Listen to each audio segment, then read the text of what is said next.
Hello everybody and welcome back to Reo TV. It's wonderful Friday night. That means it's time for commissions. So I'm going to be working on one tonight from my friend Lataro over on Facebook. She had a couple for me. First one for the evening is going to be one of her favorites here, a Lexington from Gargoyles. Going to see if we can work on that piece and get it done for her tonight. Also, I'd like to apologize for the late start here. I had a problem with my operating system. Windows, as we all know, decides to pick and choose when it wants to decide, or when it wants to update. And so it decided the most convenient time for it to update and reset the whole computer was right as I was about to get all this started up. So, I apologize for that. And as you know, I am Reo, your host, jack of all fandoms, master of none. I'd like to say a warm welcome to everybody transmitting in from Kick, as well as watching from YouTube and from the Facebook feed. And so, yeah, should be a fun night. And if you're new to the show, feel free to just hop into the chat and interact with me. I always love talking with folks. So, yeah, looks like we're already getting some stuff here. So let's begin, shall we? And let me go ahead and set the tunes, see what we got tonight. Let's go ahead with...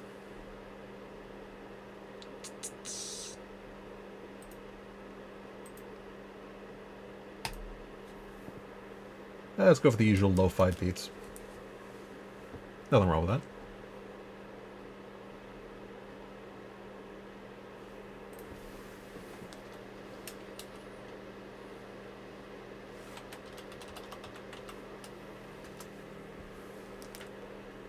Let's go with some Chill Synth FM live stream. They always seem to have some good music going on. There we go. All set.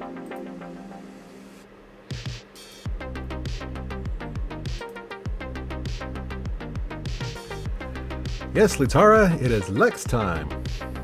Time for some Lex.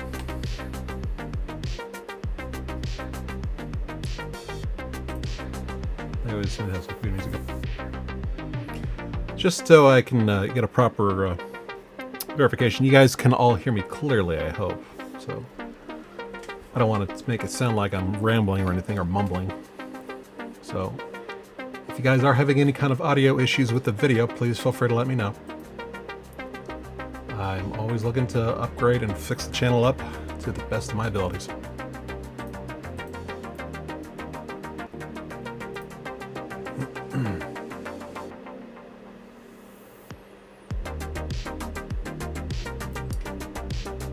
Hello to Brandy, tuning in from Facebook.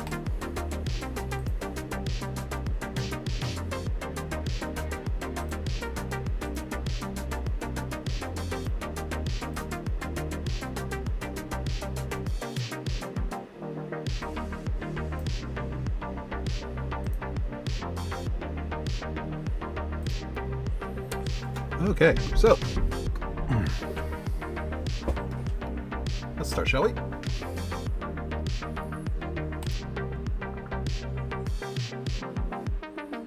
And let's go ahead and fix this up.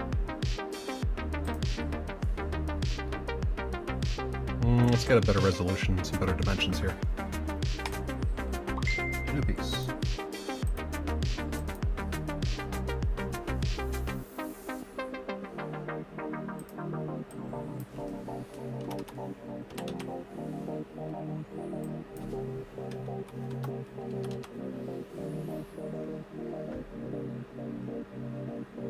Boop. Oh, that's not right. Are you? There we go.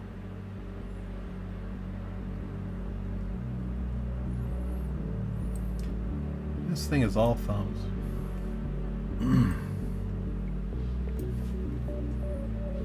Okay, cool. Audio's clear over there on Facebook. Glad to know.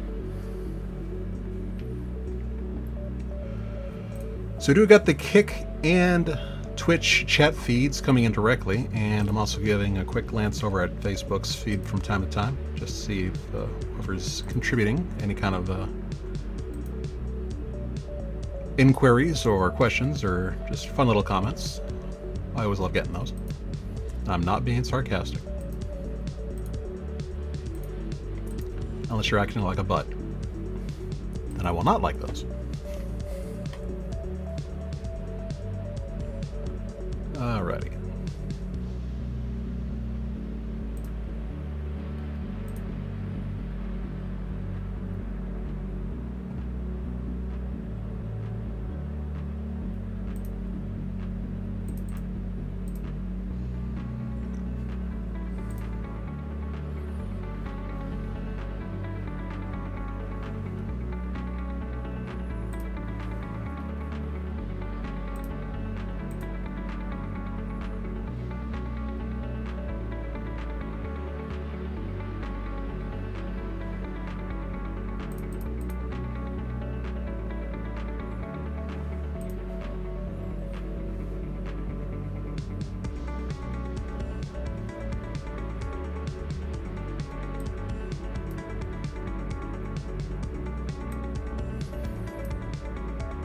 Nerdle Soup, welcome to the show. Hope you're enjoying it.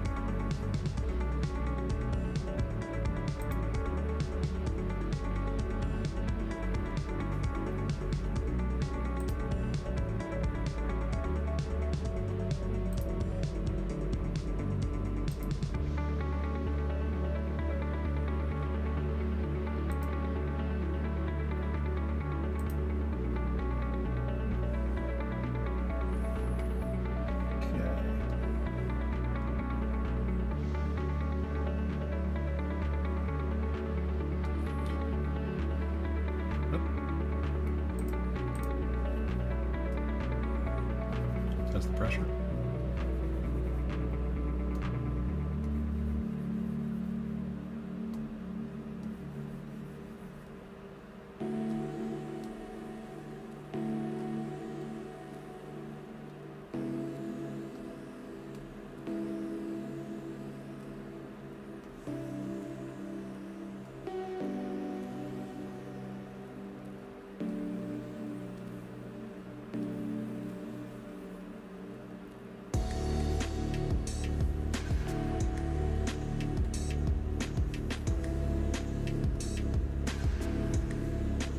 It feels a little loose for some reason.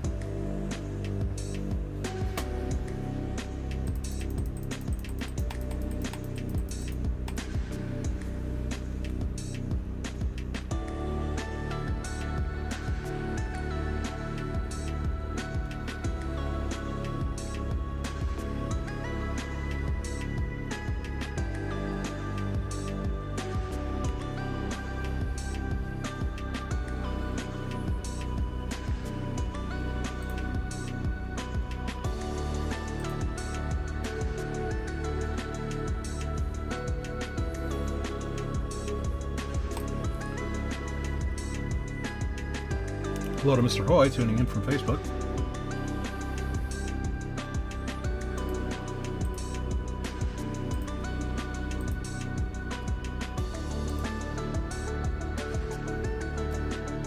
Okay.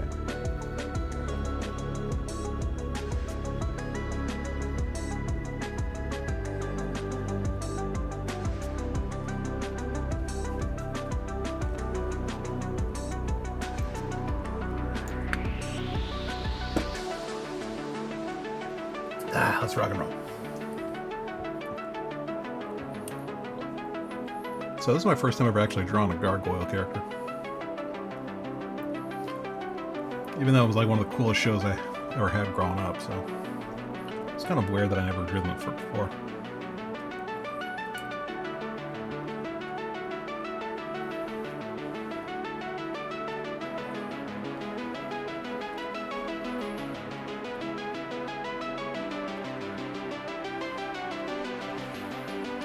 What kind of pose do we want to go for here?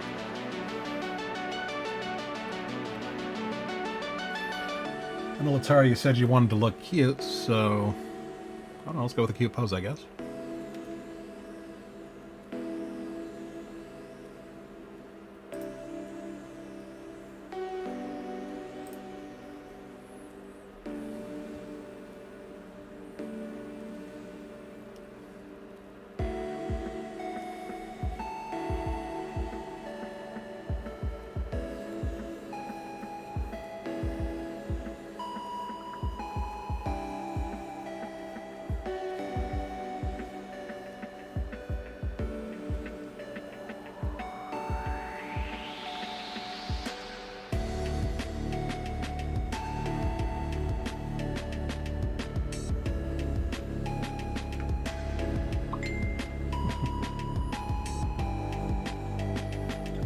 be the usual little perch that they're known for doing.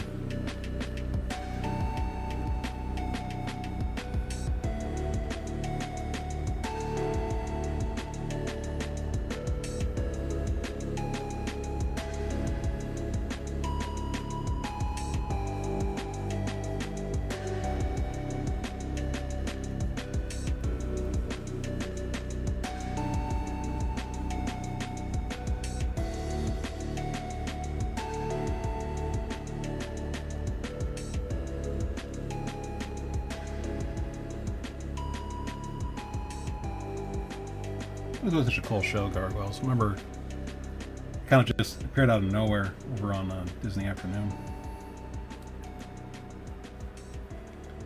First real impression of it was actually seeing an ad for the VHS movie on the back of a comic book. No clue what it was, but then finally started airing it over here in our channels, and I was like, wow, this is pretty dope.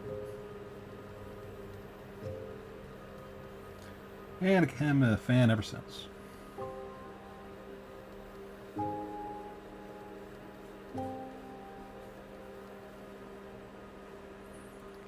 Good stuff. Okay.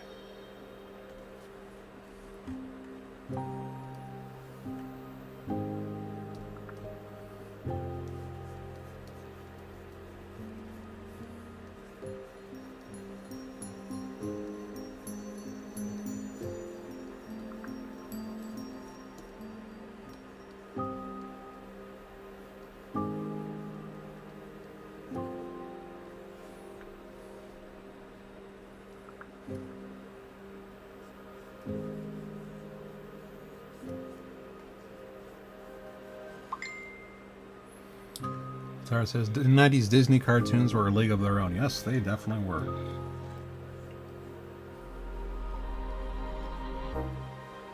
They were upper echelons of animation royalty, really. A lot of talent came out of those shows. For voice actors and for animators.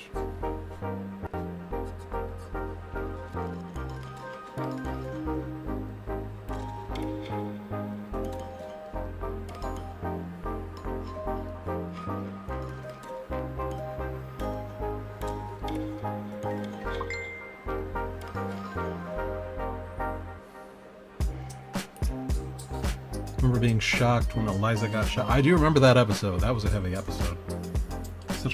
That was such one of the best episodes, really. It's like one of those ones that you never forget.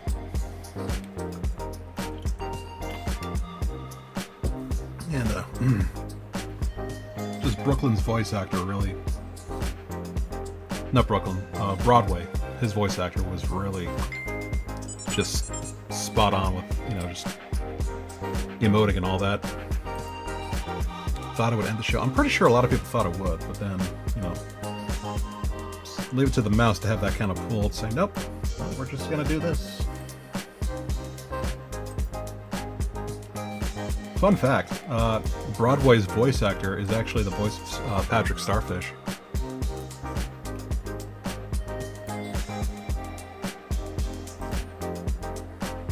Oh shit. Forgot to set the time lapse. No.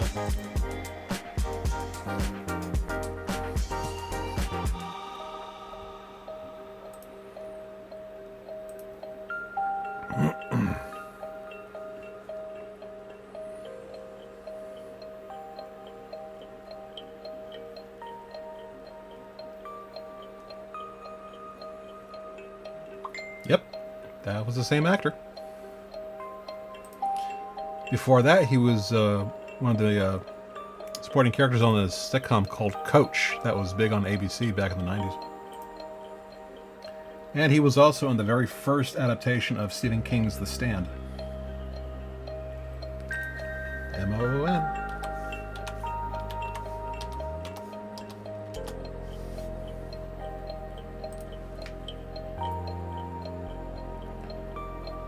Bill Fagerbacke. I think that's how you pronounce it.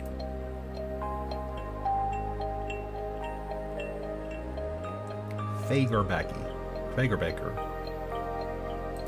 Something like that.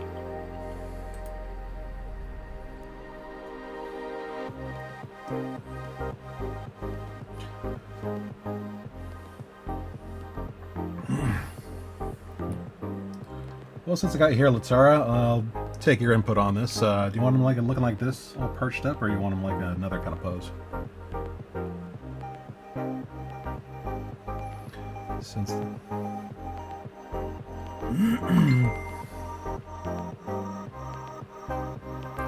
all you know is whenever you hear Keith David, you're like, it's Goliath. Yeah.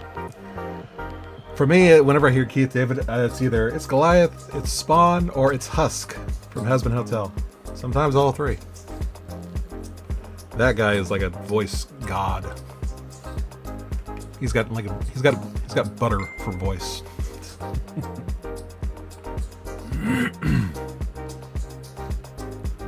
Okay, cool. So we'll go with this pose. All right. Just trying to get the layout here then.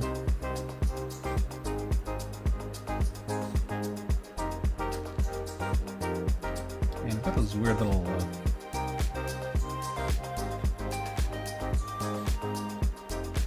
things coming out for his wings there.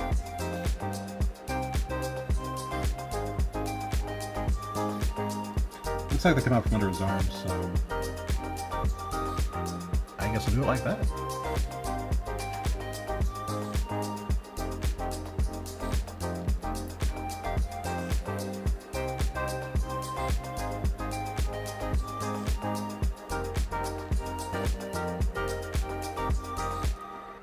I think for the sake of the picture itself, I'll make them a little more translucent than they normally would appear on in the canon.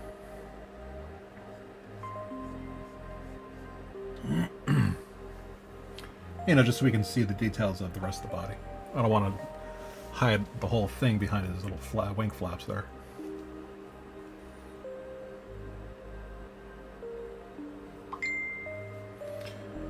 Tara says, you think Lex is the youngest in the clan, too? I believe so, yeah. You want to know something, too? You know, the show was created by Greg Wiseman, who, his thing was later on, he ended up doing the Young Justice cartoon. And according to him, yep, he's a growing boy. He is a growing young little boy, or little gargoyle thing. A young lad. But according to Greg Wiseman in an interview, I guess at one of the gargoyle conventions, he was going to make it canon that Lexington was gay. Which would have made him one of the Disney's first ever gay character. Trademark. You know, those first ever gay characters that they like throwing around so much. But I think he probably would have legit been the first one if they went forward with that one. According to Greg Wiseman.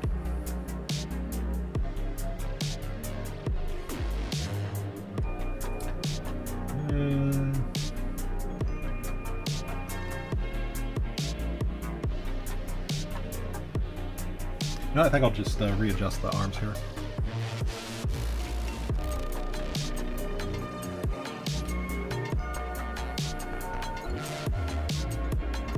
Let's give that one a little bit of a redo.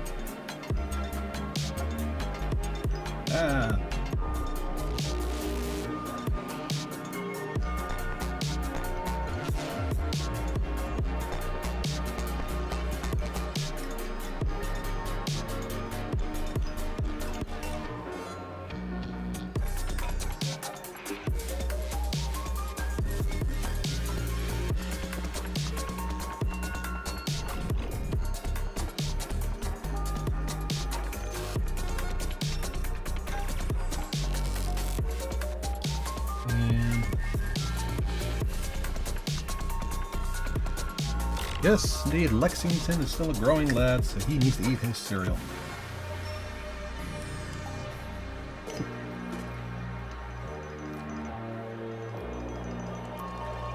Got one of his arms extended up here, so we can...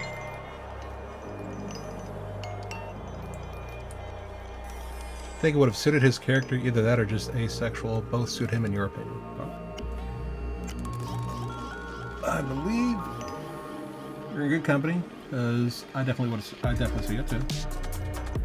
And according to Greg Wiseman, that would have been the case. Well, not asexual, but okay. So, I feel like I just messed this up. So let's restart. Yeah.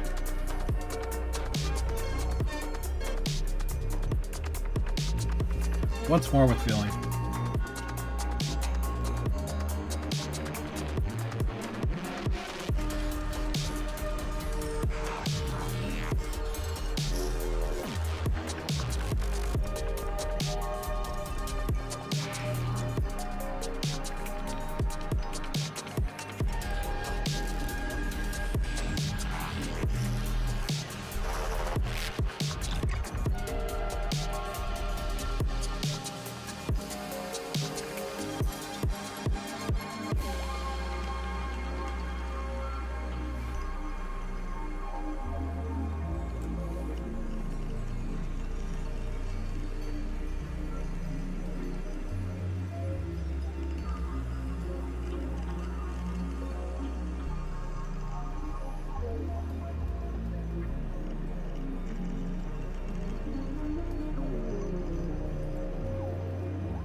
I like that they made him basically like the Donatello of the group.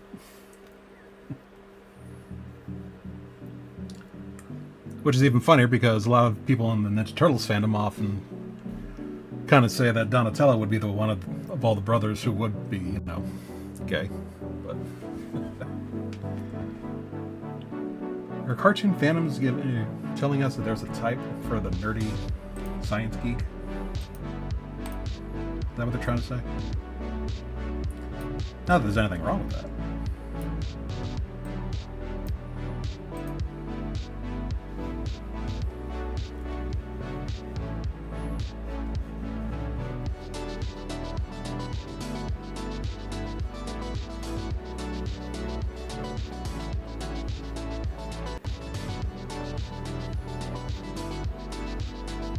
A little foreshadowing here, foreshortening. Yeah, come on.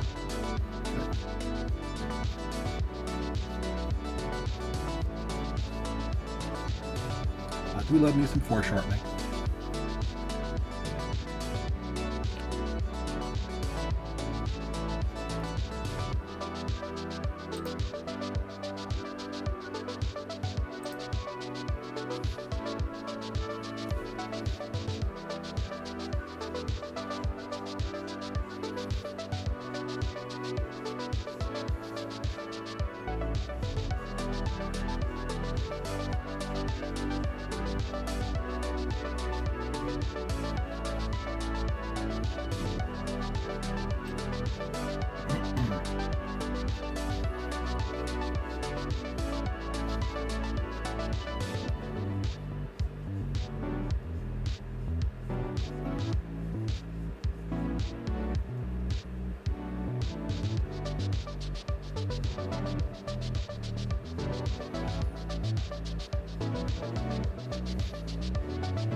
Nerdy, science, neurodivergent, and occasionally a flavor of fear. I guess romance is actually very similar to plot lines. Yeah, that's true, yeah. Yeah, I remember Brooklyn kind of fell in love with one of the, the genetically modified gargoyles. Maggie. Yeah, that's the one. And their later Talon was actually Eliza's brother. So that was a whole basket of drama.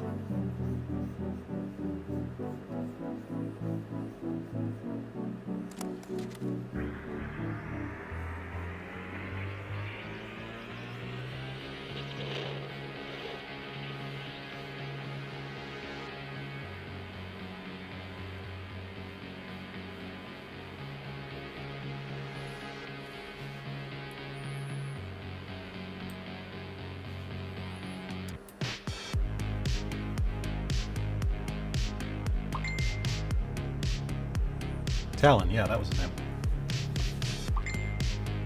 That was another one of the episodes I strongly remember from when I was watching as a kid.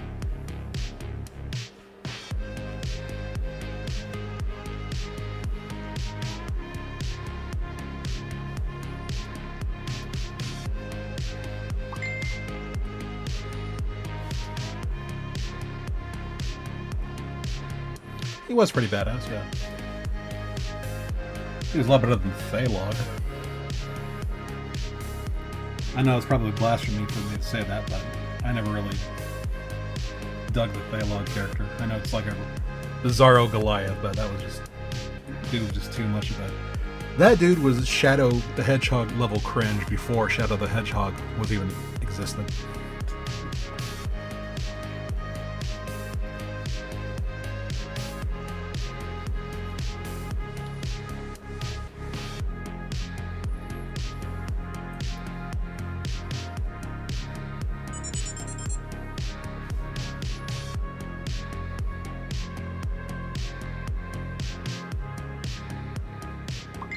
Yeah.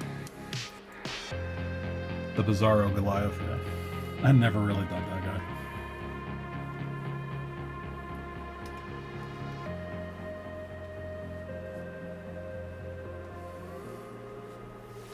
He was cringe.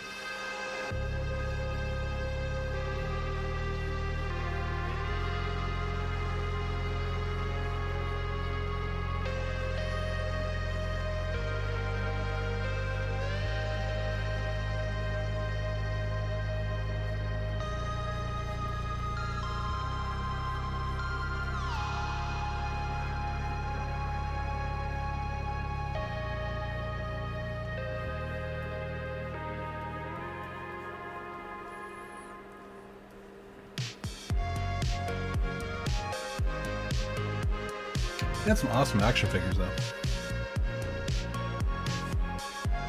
I mean, they still kind of do with the ones they re-release nowadays.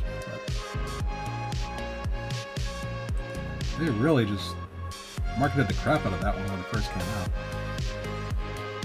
Like, it was the first like full-on action cartoon I remember that Disney even made.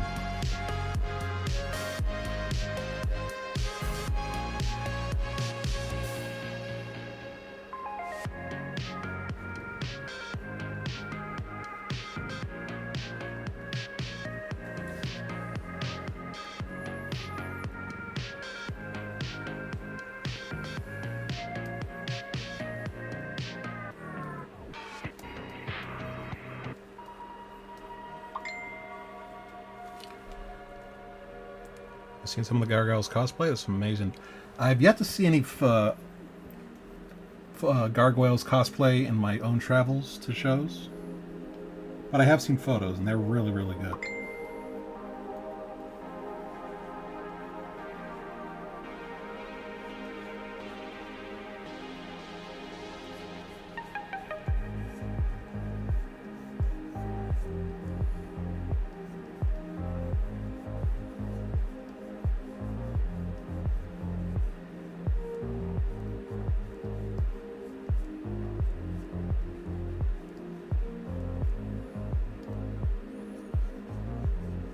I don't know, what do I think of his feet there?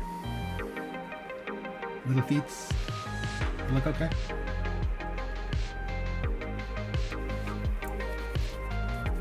This is just preliminary, of course, so we got time to work on it. Work on his little feet. big feats.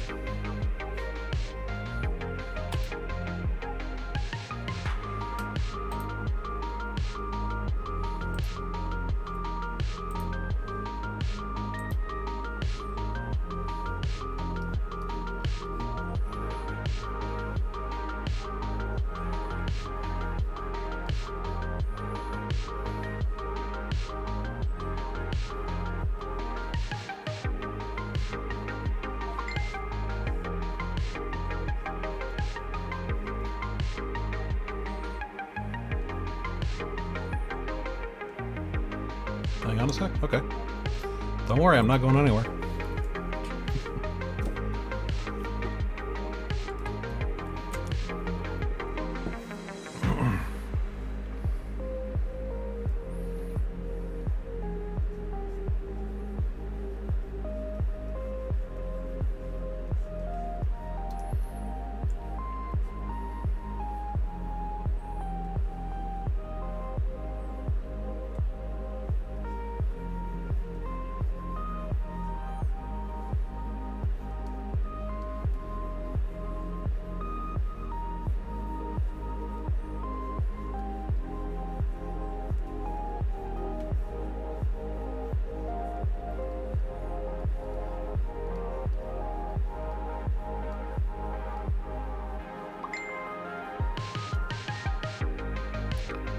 Awesome. Might have to obscure his foot over here with his hand, with his claws.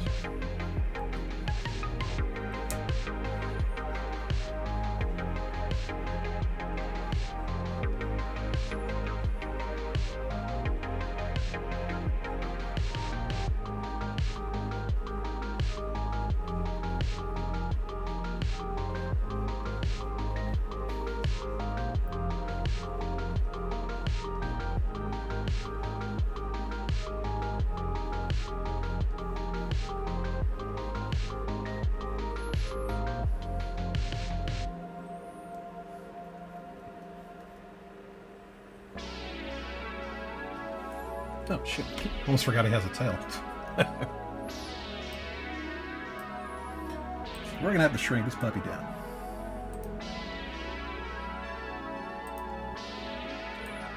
Zoop.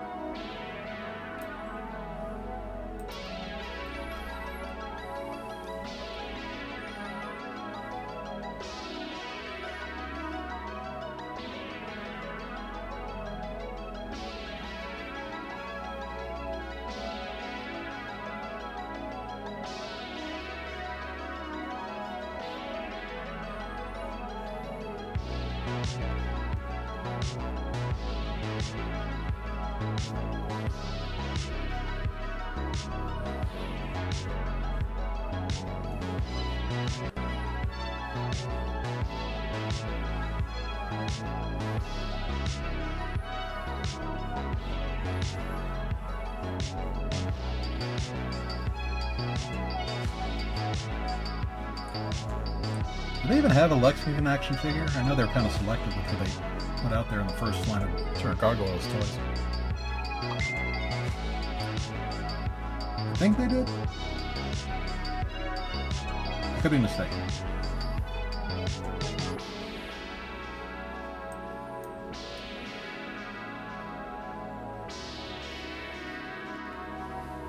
I had to reset the anti-blue light thing on your home.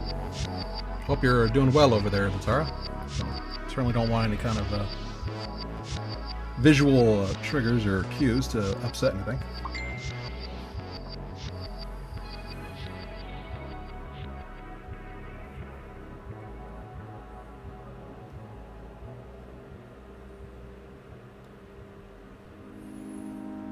Oh yeah, I gotta give him his pants.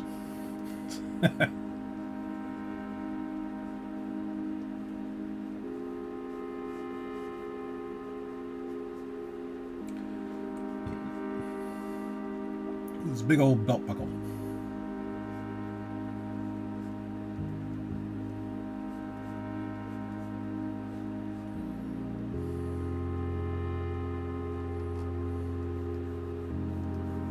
And a little loincloth.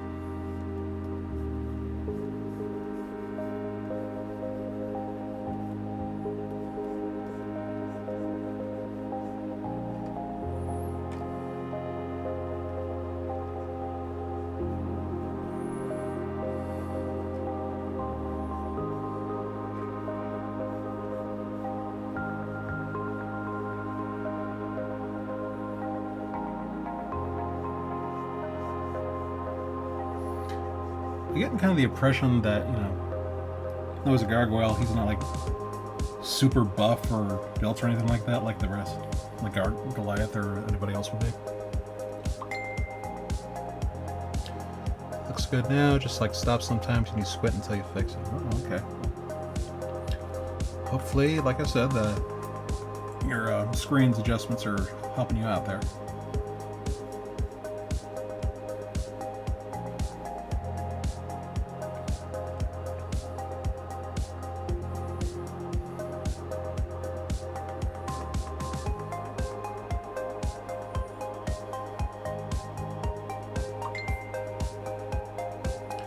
They really should have made glider toys, shouldn't they? That would have been like perfect. I know they had like sky dancers and dragonflies back then too. So maybe they were kind of worried that would cut into the competition.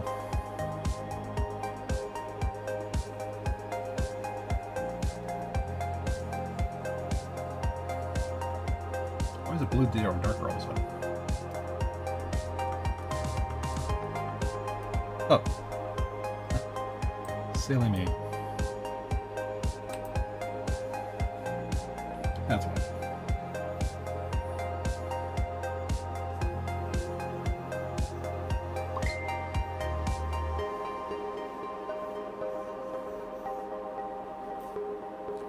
Those sheepy air toy planes? I mean the little wooden, or if they're supposed to be wooden, they're like not even pine wood. They're like some really cheap, flimsy wood that they break even if you like fold them, or they just break after you use them like 2 times.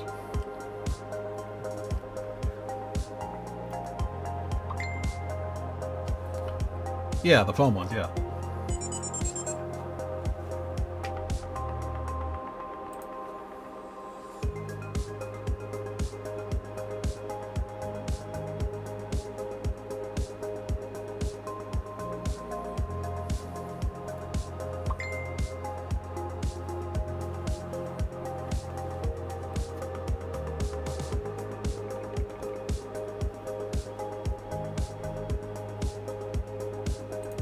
Yep, from the dollar store. That was actually at a dollar store earlier today. It really kind of changed up a lot of stuff.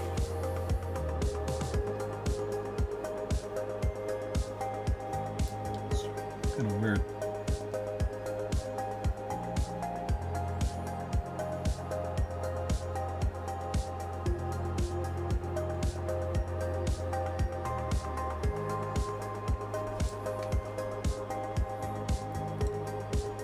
Don't see too many of those little flimsy cheapo toys you see anymore nowadays at those places. They actually got legit like plastic figures and trucks and stuff like that.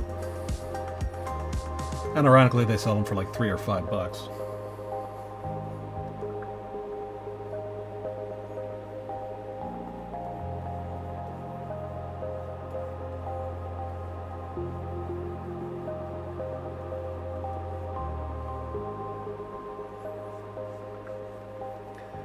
Give him the little Beast Boy ears.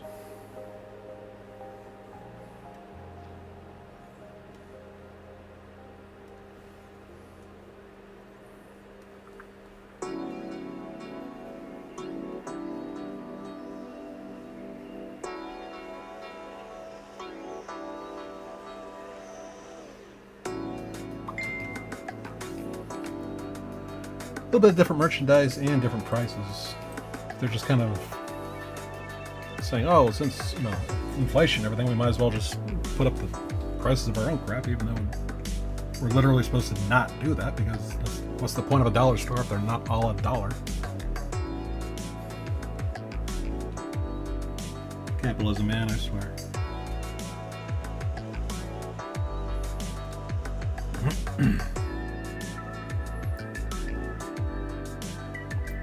I'm gonna be honest, Lexington here has a really weird head to draw.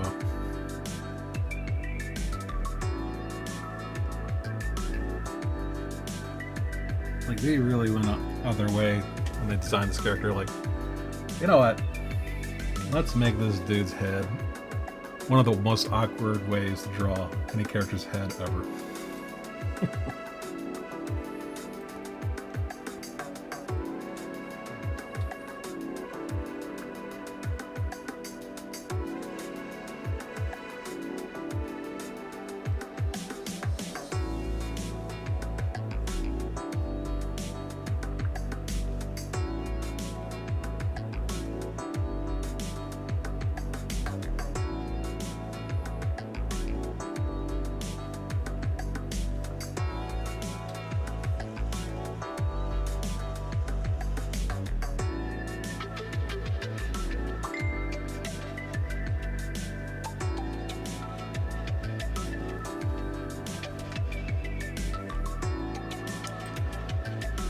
Is it because he's bald? I mean, no, not really. Just all these different ridges on his head and all that. I think he's some kind of gargoyle or something. Ah.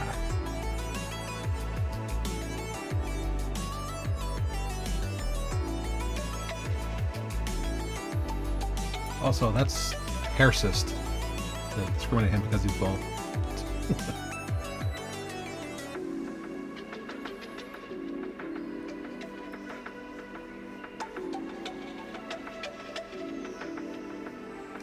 That one's called hair cyst.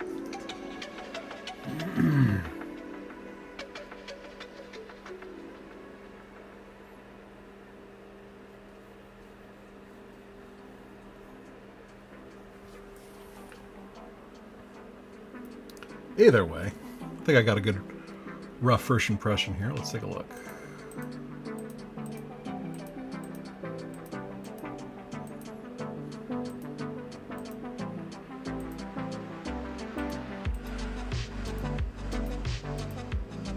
Oh yeah, I think that's gonna work.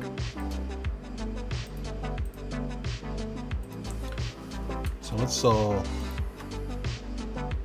lock those in.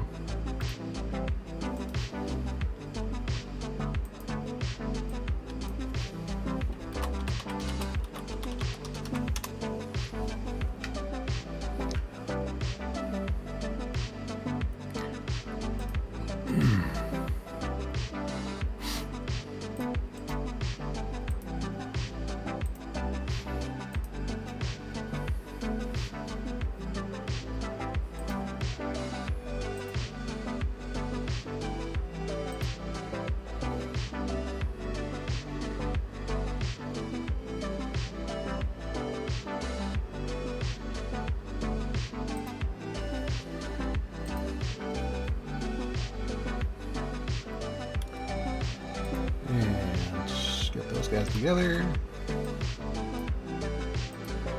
That way we can actually move all of it, you know, adjust the entire head so it sees fit. Woo.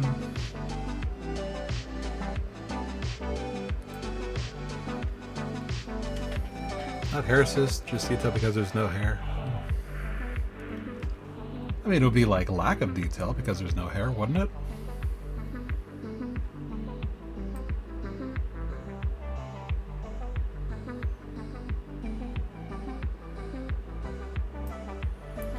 Should I shrink the head a little bit, or is this fine by your standard? Or does this look good? I'm not going for like chibi levels of giant head, but I just want to make sure it's proper proportions to, you know, Lexington, because he is Lexington.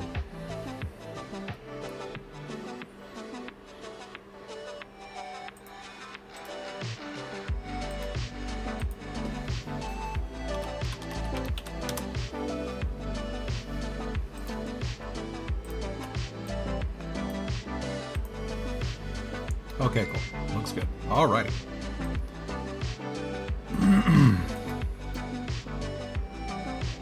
So y'all probably know by now I'm kind of got a big attention to voice acting and stuff like that. And for Lexington here, I've actually heard his voice on a couple other things. One of them of note was, I believe he actually had a role in a live action role, his actor, in Under Siege 2, which was like this Steven Seagal movie from back in the day. It was basically Die Hard on a train. Nowhere near as good as the first one.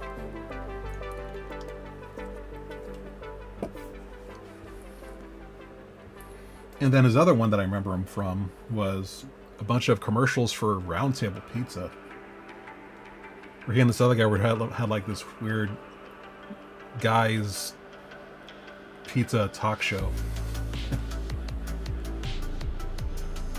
That was right before Billy Gardell, guy from Bob Hart's. Shoot, what was the name of the show? Well, he was in Dragon Wars. Bob Hart's Abishola, that was it. Yeah. Yeah, he took over for them after he came on a couple of different of their commercials as like one of their talk show guests, as he was like this super knowledgeable pizza, I guess, scholar. It's kind of funny where somebody's career takes off from.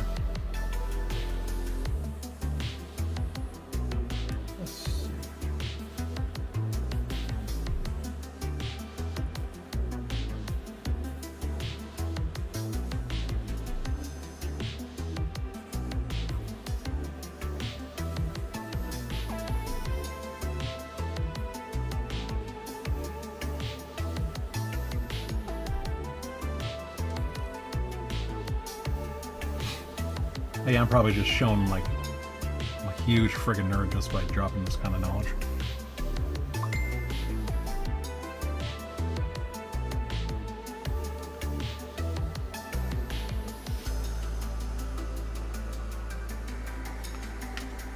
Yeah, it was like Pizza Scholar. He was like some weird little role.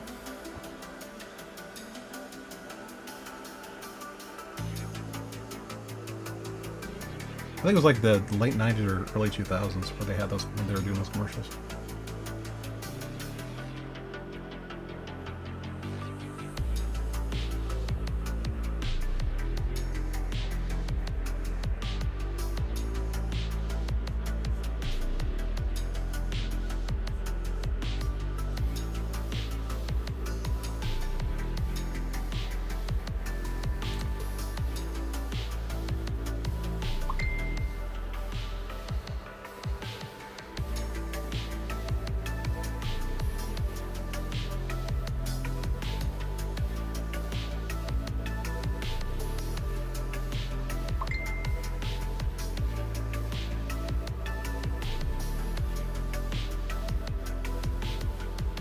Was he on Stargate? I don't know if he was on Stargate. I never actually watched Stargate. I've only seen like the first movie.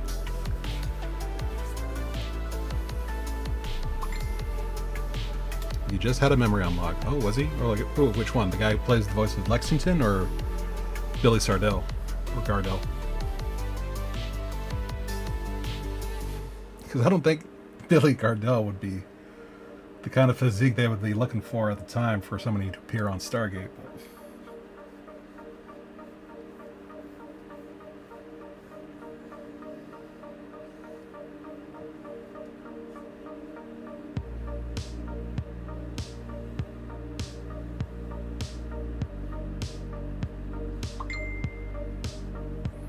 Oh, Lex. Yeah, he probably would have.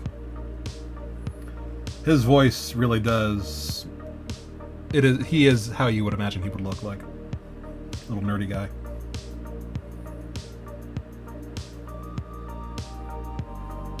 Glasses.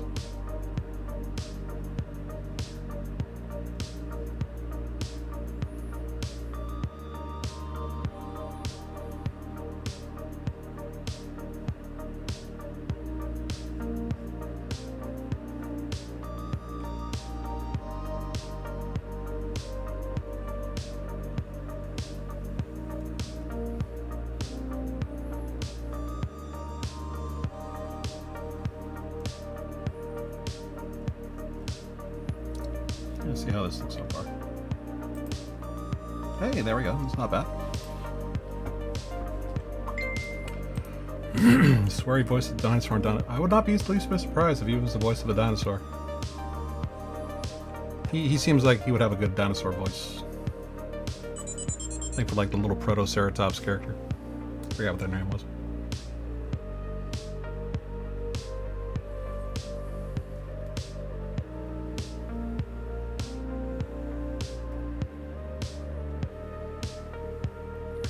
I'm gonna need to increase the thickness of the pen here. There we go.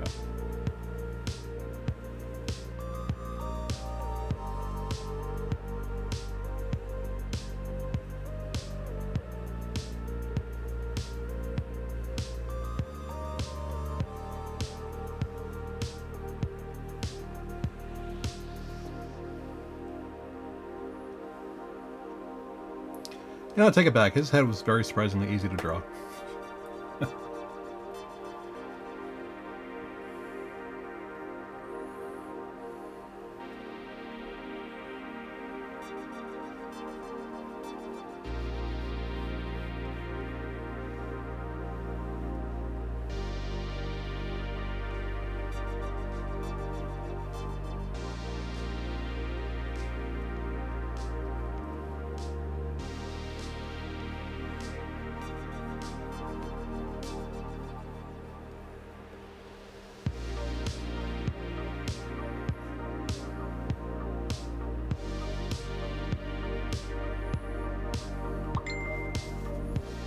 Oh, awesome. Glad you're loving it.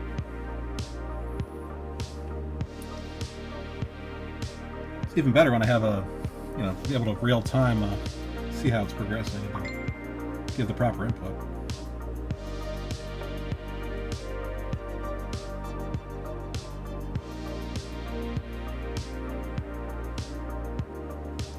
Oh, you're very welcome.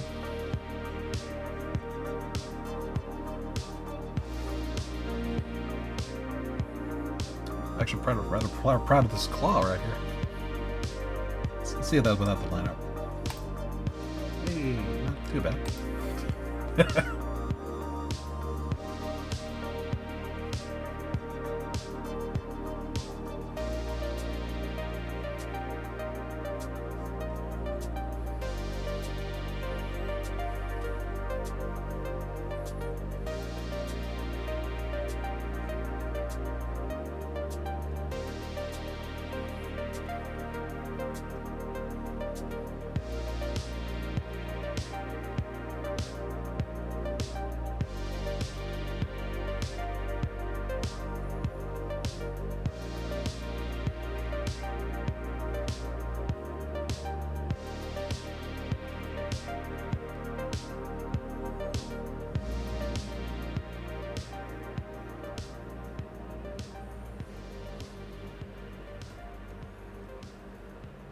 Such a gangly little dude, isn't he?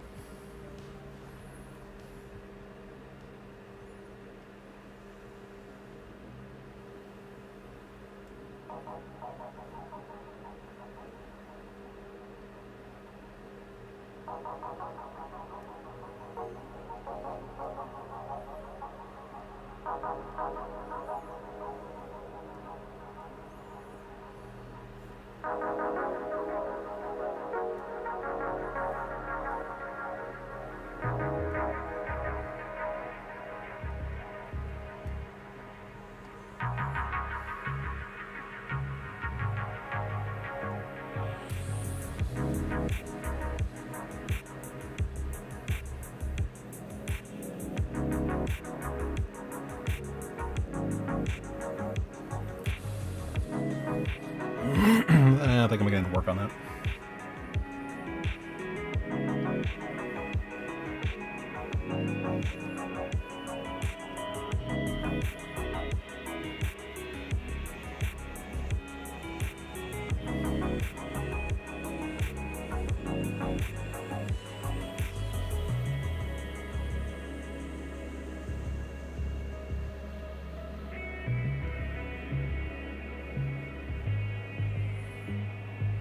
That's a little bit better.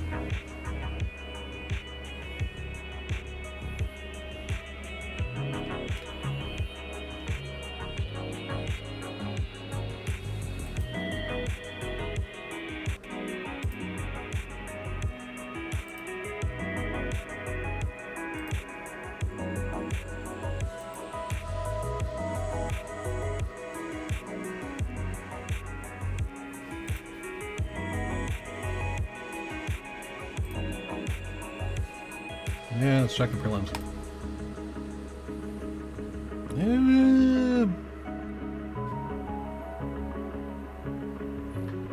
If we do a little foreshortening on the collarbone, it might work better. Oh, wrong brush.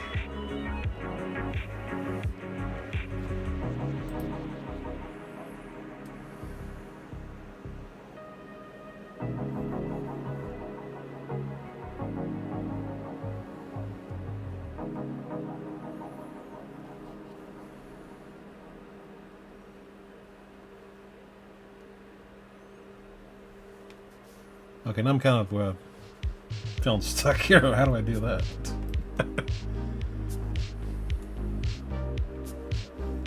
Let's try this.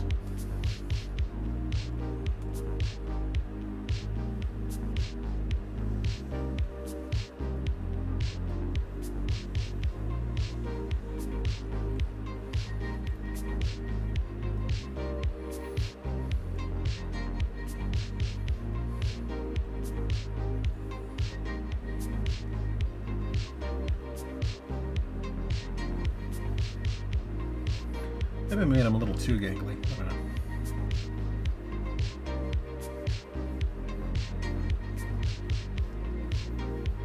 Here, I think that'll work.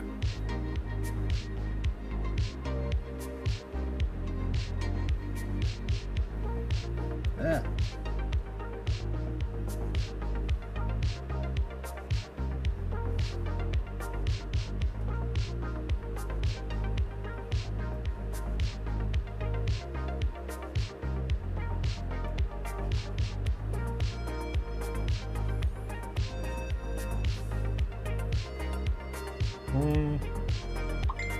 Yeah, I think that'll work. Are we going to get the storm systems too? The thing sounds like, from what I've been receiving on my little updates from weather apps, we're going to be having it come down this way too. Yeah. It's going to be a wet Christmas. A very moist holiday. A soggy Christmas, that's it, yes.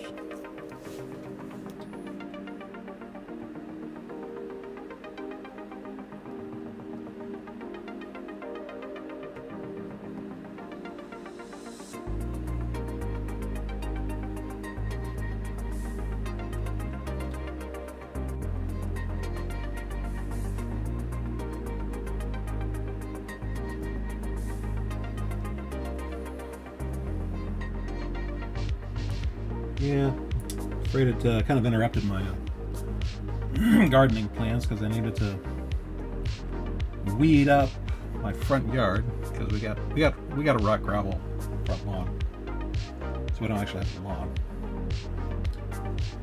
But the weeds always keep poking out, and every time I'm getting ready to hit those suckers with the Roundup, it starts raining like either that same day or like the very next day, and it just kind of washes away all my progress.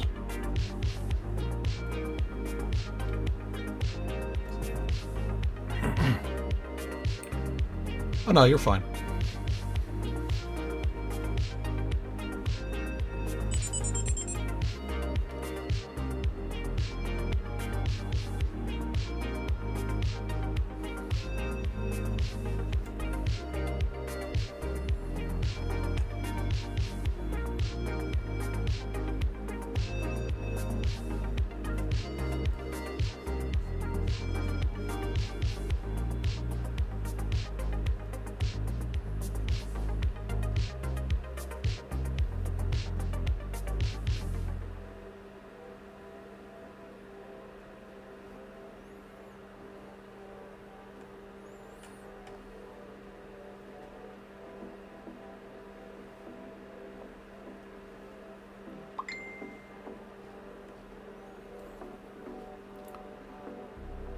Mr. says, still waiting for network. Well, I'm reading you loud and clear on this side. So.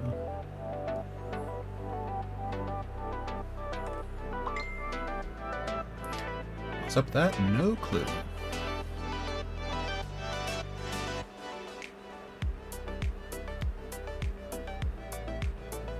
Lex, hide your shame.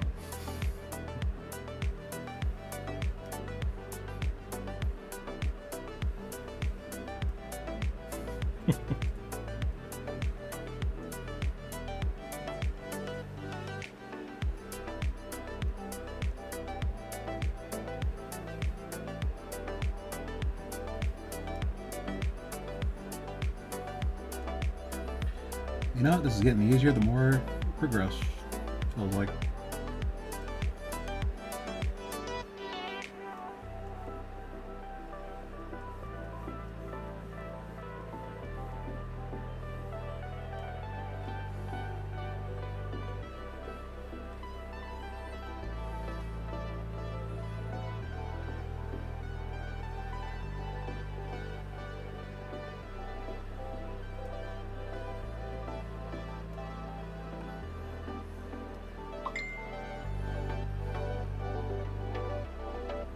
It's going to sound weird, but I did good with his knees. Thank you. I am very proud of his knees. You'll be surprised how often artists have trouble with knees, and they always like to hear, good job with the knees. It's more praise than you would expect it to be.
There we go. Nice.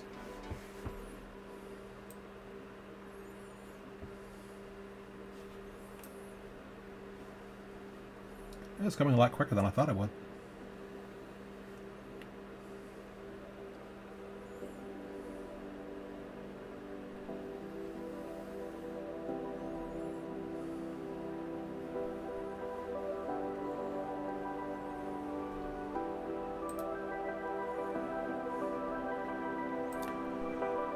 So, Latar, would you say his knees are the bee's knees?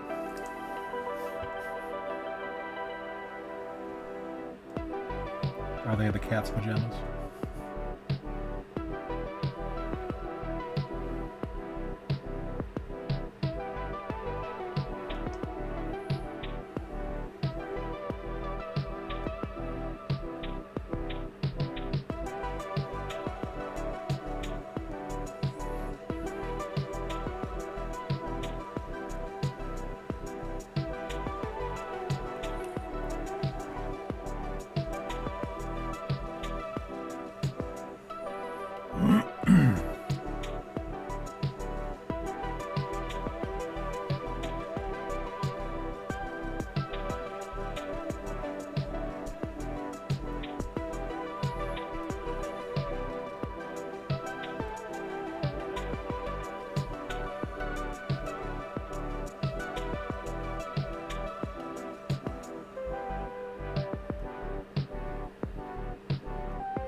$40.60. So the gap without that good.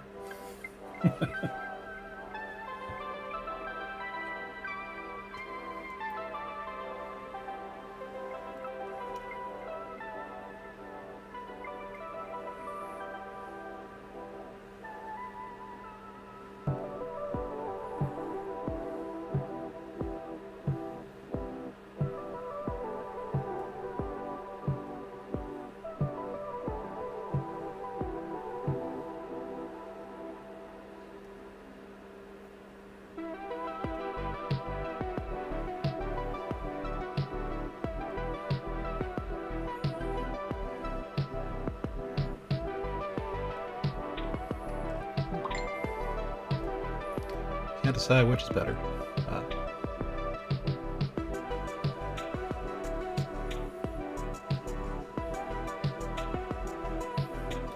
Well, that's the beauty of choice.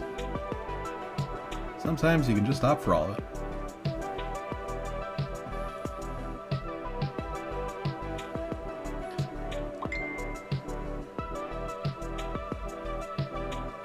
Maybe they're the cat's meow. They would be the cat's meow.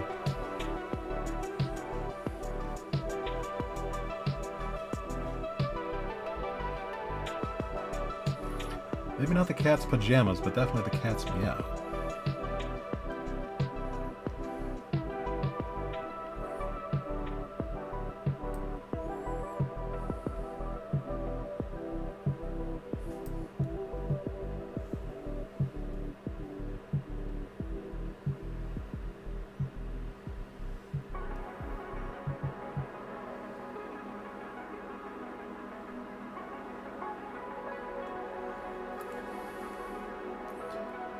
Alright, let's take a look at our progress. Eh.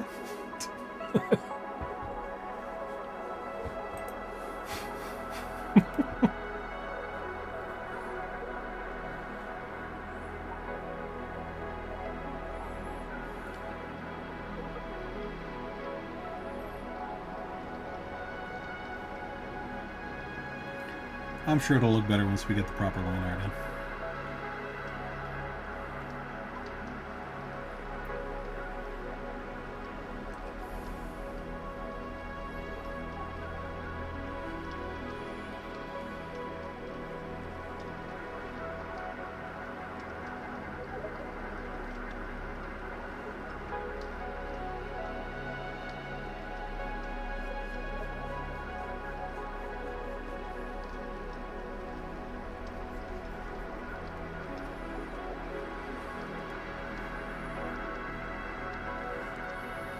I need to work on his little grin there. Make it more prominent that he's not just all grumpy.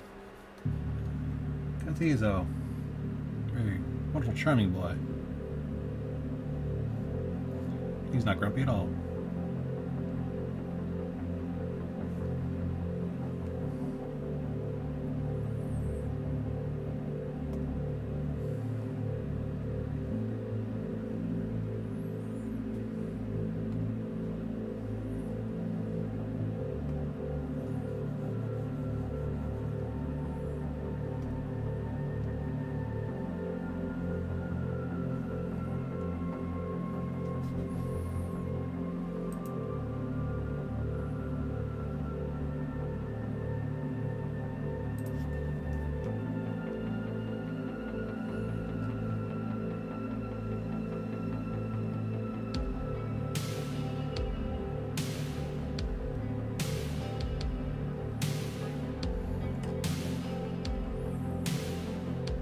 Alright, let's take a look here.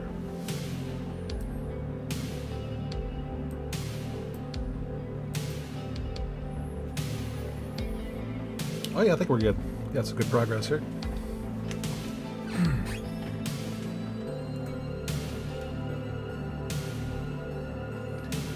Maybe adjust this a little bit.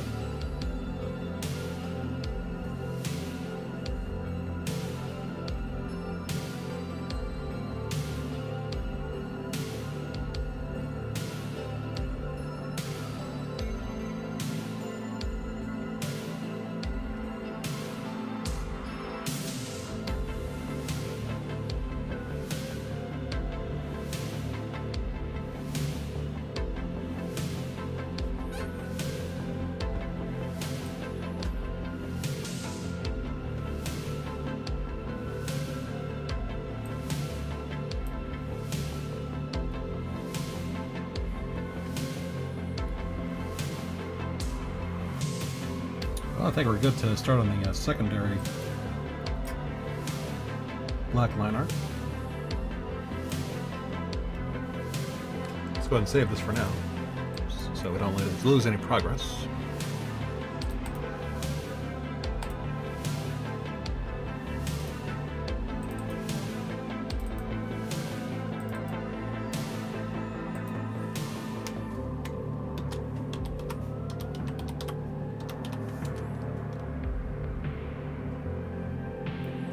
You know, I think I might be having some lag on my computer system here.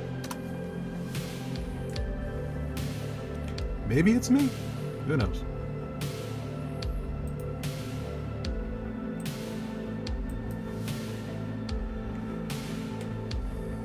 Hey, Mike over on Facebook. Always improving. Looks great. Thank you very much, Michael. Appreciate it. How are you doing tonight?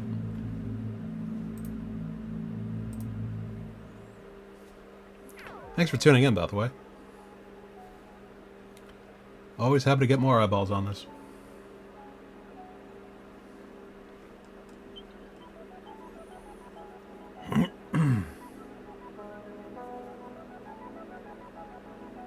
Yep.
And I might just practice on drawing gremlins after this.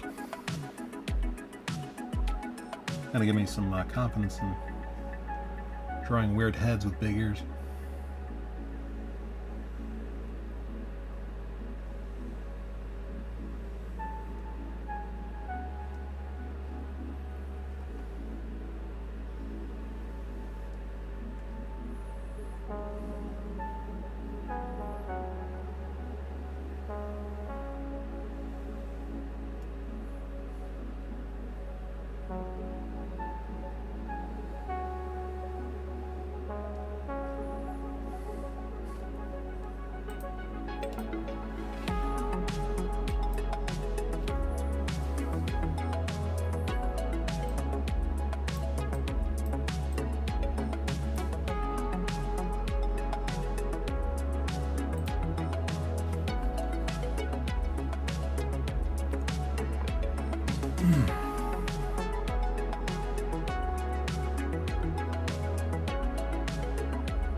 It's cool you inspire me.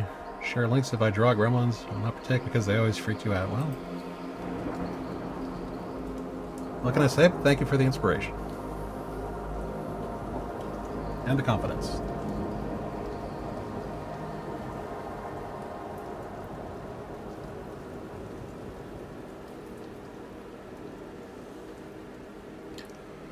I was also planning on drawing Shadow for the Hedgehog because I just watched that movie. Sonic. Let me rephrase that. I just finished watching Sonic the Hedgehog 3 last night, and it's definitely top tier. 3-year-old you still has trauma from Gremlins? The first one or the second one? Because the second one was a different kind of weird, trippy trauma on its own.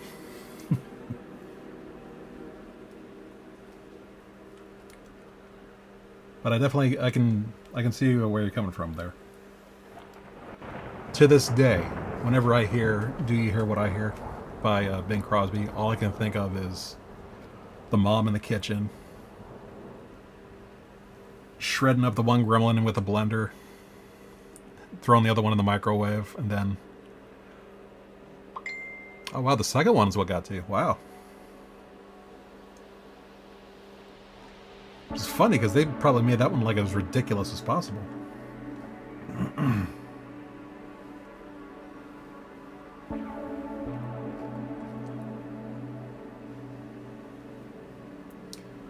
But yeah, in the first one, my favorite scene was the scene in the kitchen where the mom is taking care of the gremlins, and the best shot out of that whole movie was where she's backing up against the Christmas tree, and it looks like there's a bunch of lights in the Christmas tree, but they're really just the eyes of one of the gremlins hiding in the tree behind her. That right there was like one of the most chef's kisses horror shots ever. It's perfect. Just perfection. No notes. 10 out of 10. Solid. That's one that you learn from. Because your dad used to work at the drive-in, you got stuck watching the double feature. Ooh. I mean, as a kid, normally wouldn't one enjoy watching the double feature, or was it just not that many good movies at the time? I mean, that was, what, 1990? At the very least, you got to see Ninja Turtles, right?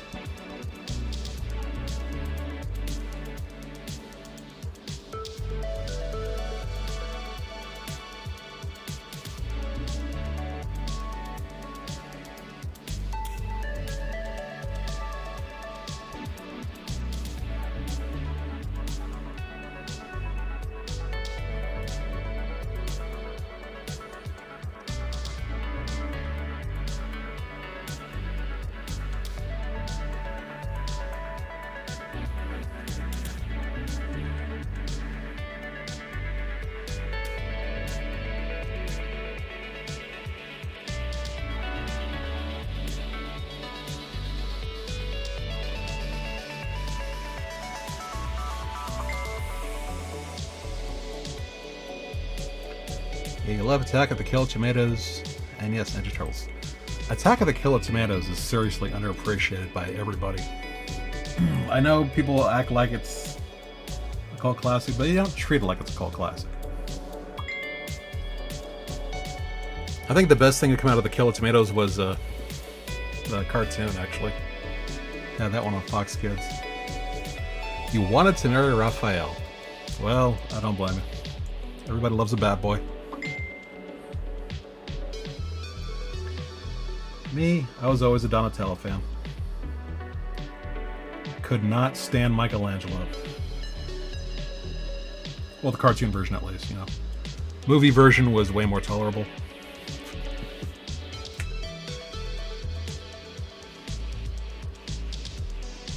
I love the fact that Corey Feldman voiced Donatello in the first movie.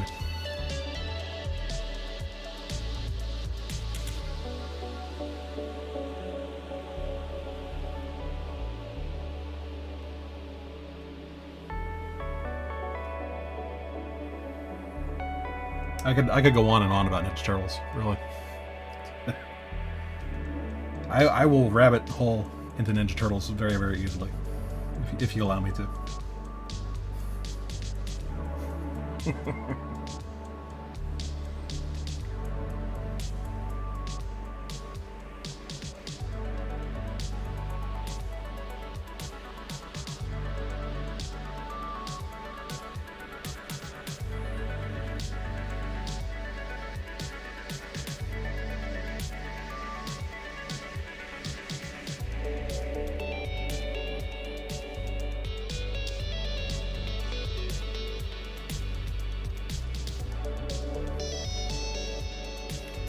Weren't we all strange children, though? When you think about it.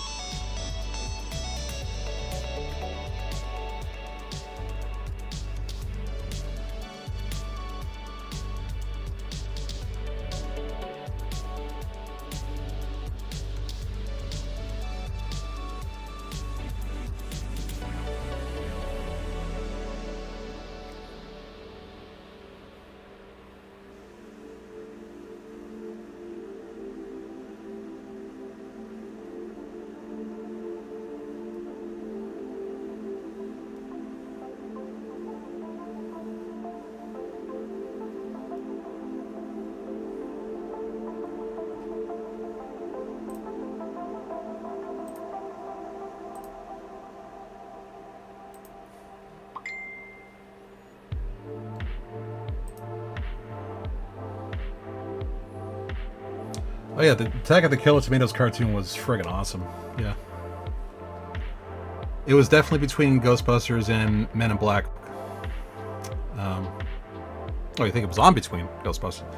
Well, Ghostbusters was syndicated and Men in Black was on WB, and I remember Attack of the Killer Tomatoes was strictly Fox Kids.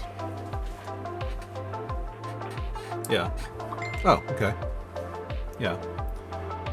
If I recall correctly, the order was Real Ghostbusters, then Attack of the Killer Tomatoes, then Men in Black.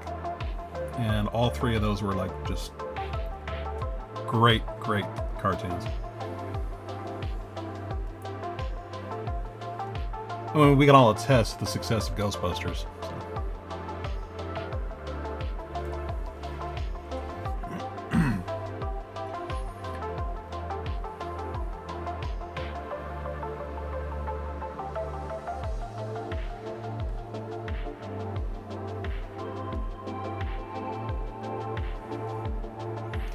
Personally, though, I always preferred Extreme Ghostbusters. I mean, call me blasphemous, but I just kind of I clicked more with that one than I did with the original. Mainly for the character designs.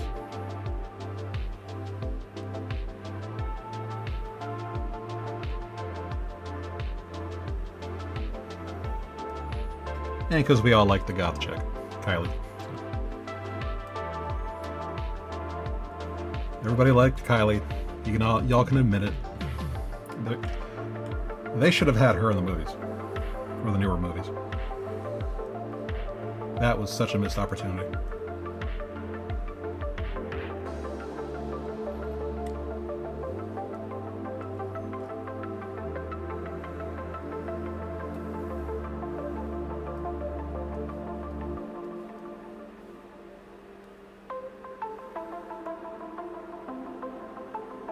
And I really hope they do bring her in at one point for the movies.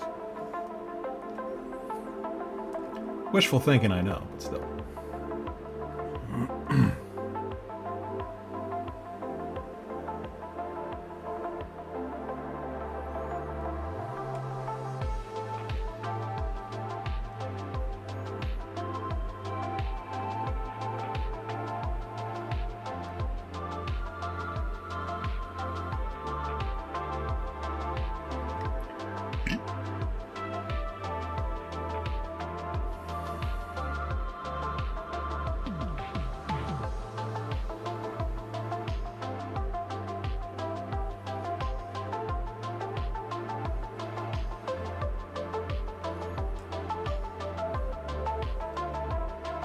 Little belly button. Little belly button.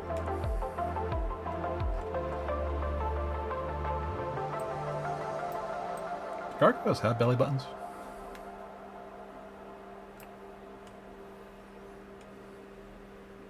I don't care, I'm leaving it there.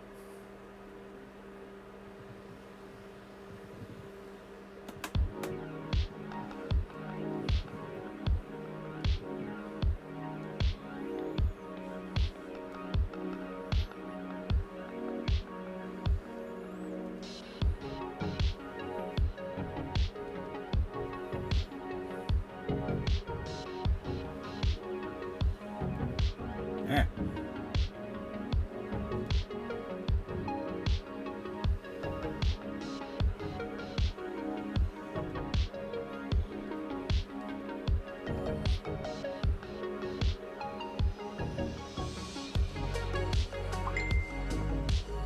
Oh, they come from eggs? I think I might have missed that episode.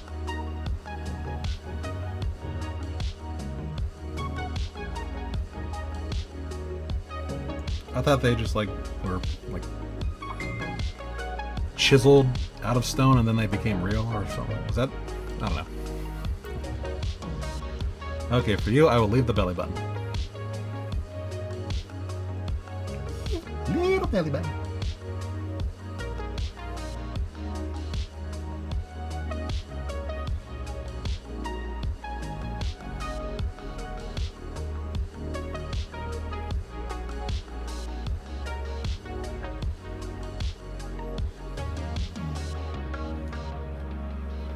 Also, just in case anybody is wondering, I will be bringing it a little bit more late tonight. Gonna extend the stream since I was late coming in, and also to make up for the premature ending of the show on Wednesday.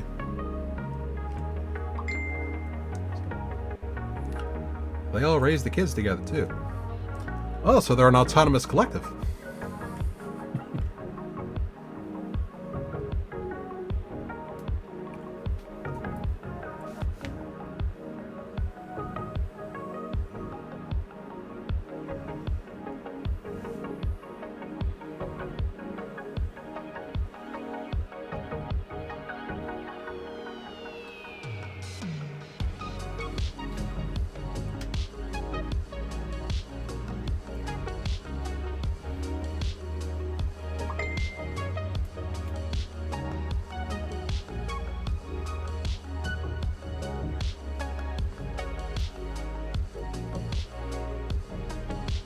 Yes, they are. I say they don't subscribe to supreme executive power. Especially one where it's, decided by, who holds a sword that comes flying out of a lake.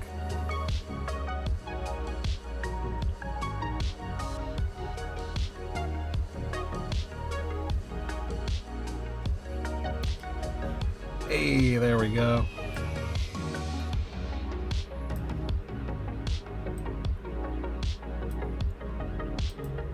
All right. How about that? Yeah.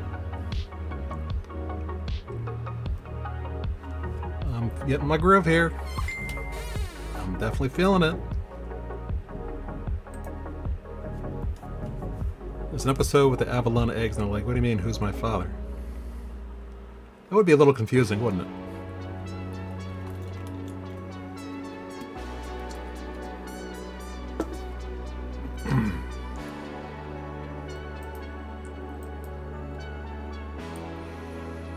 Oh, we at least know Goliath has a kid, right?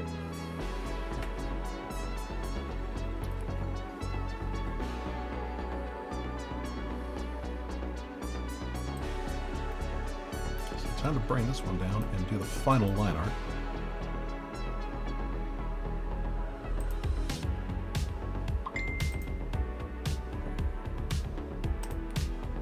Yeah, I was going to say, her name is Angela. That was her name.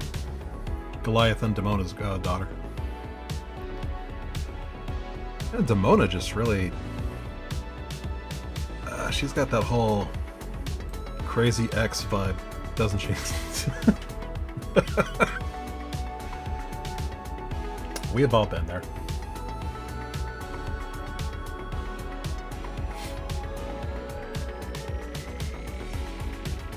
We all know what that's about.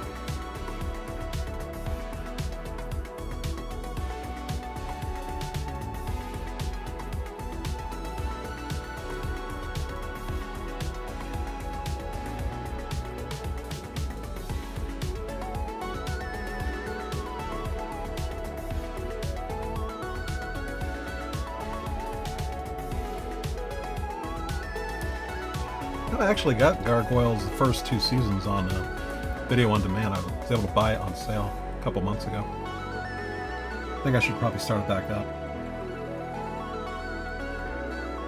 Get all the good episodes. Let's be honest, it just went to crap after it went to ABC Kids. The Goliath Chronicles were just trash.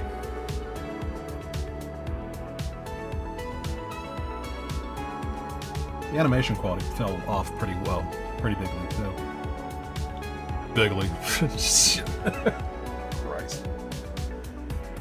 It fell off pretty badly.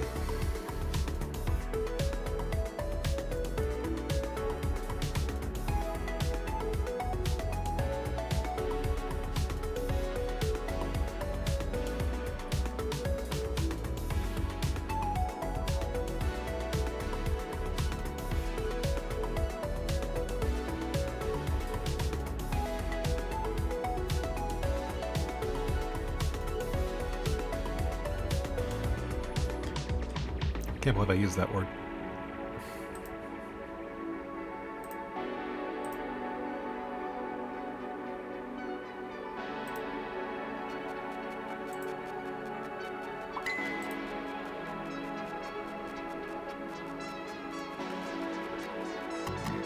Yeah, that was weird, like the spell that Damona had with Macbeth in the cartoon. Like, where'd that come from? Problem with Gargoyles too is a lot of times you caught them out of order, like out of sequence, the episodes. And so like a lot of times they would be... Oh, hold a second.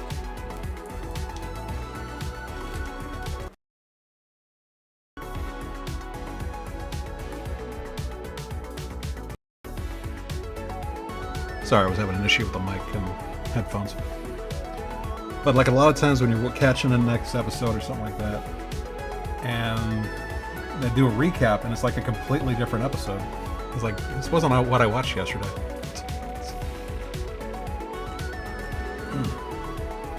So a lot of times, like when I saw the whole thing with Macbeth and Demona, I was like, the hell's this?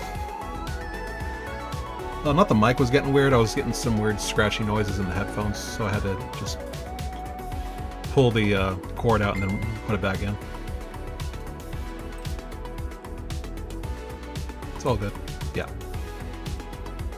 Okay, so it does... So I was sounding weird? Okay. Good to know.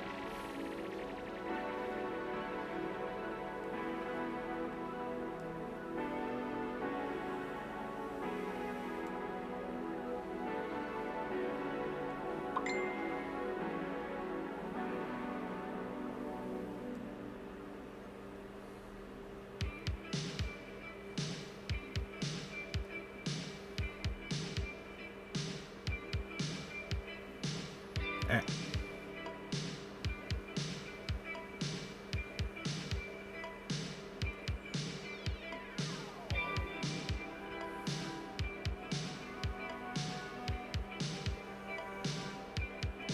Eh. Messed up.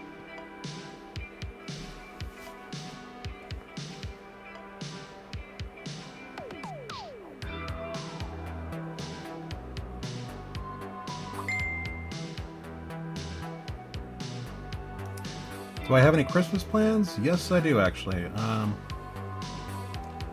whole family's going to be having one big final get-together at my grandparents' house.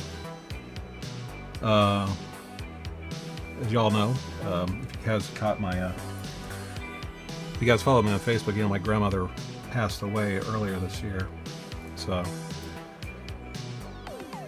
we're going to all spend one last big family get-together at the house, because that's what we normally would do every year. It was like one of our biggest traditions. And then... who knows after that? But yeah, this is going to be the big one. So we're going to make it count. Miss you, Grandma.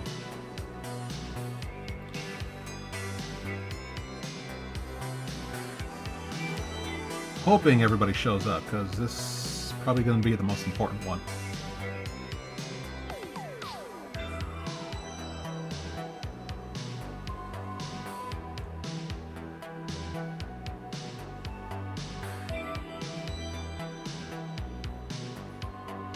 Well, we're spending Christmas Eve there, at least. It is. It's pretty bittersweet.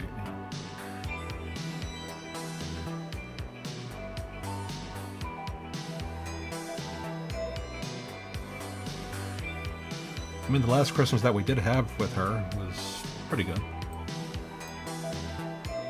So, I'm just happy she got to at least experience that before she moved on.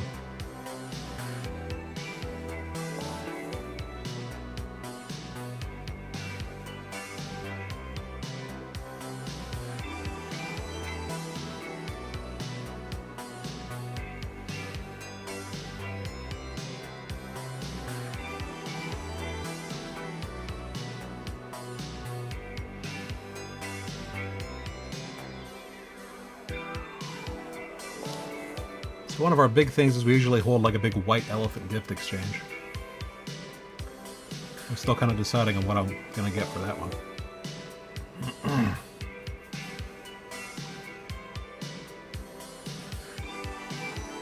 And I know some relatives might be watching this later, so I will not reveal what I intend to get, but mainly because I haven't chosen anything yet, so still got to do a little bit of shopping. But I am also going to try and bake another apple crumble for the festivity. Make that one of my contributions also.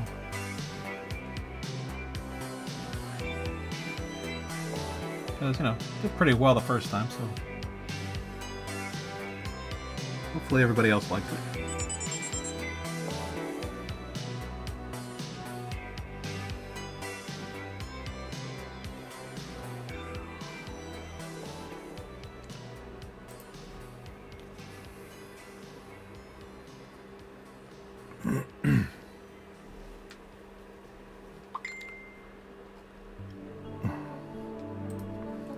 That's from like the great grandma. 18. One of your cousins made those weird Jello salads. You mean the ambrosia, or one of those weird Jello salads that from like the 1950s, where it was like a green Jello mold with like bits of hot dogs in it or something like that?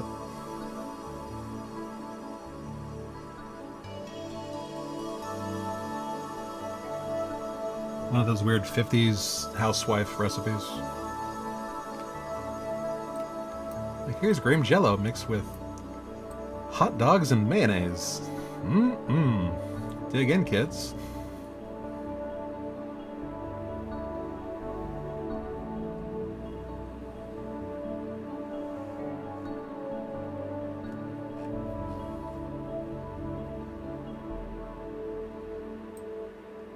God, those are weird.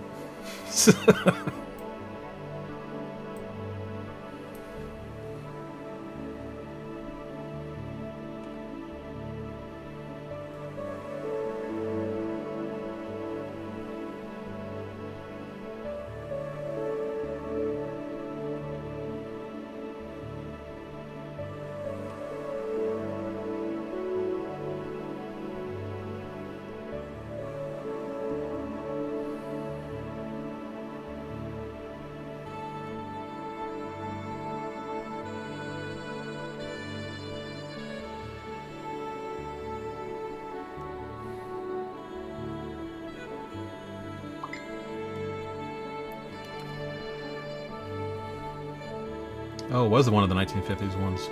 Not aspic, but walnuts and whipped cream. Cherry? Oh, that sounds like one of the good ones, yeah. Sounds like an ambrosia. I always love a good ambrosia.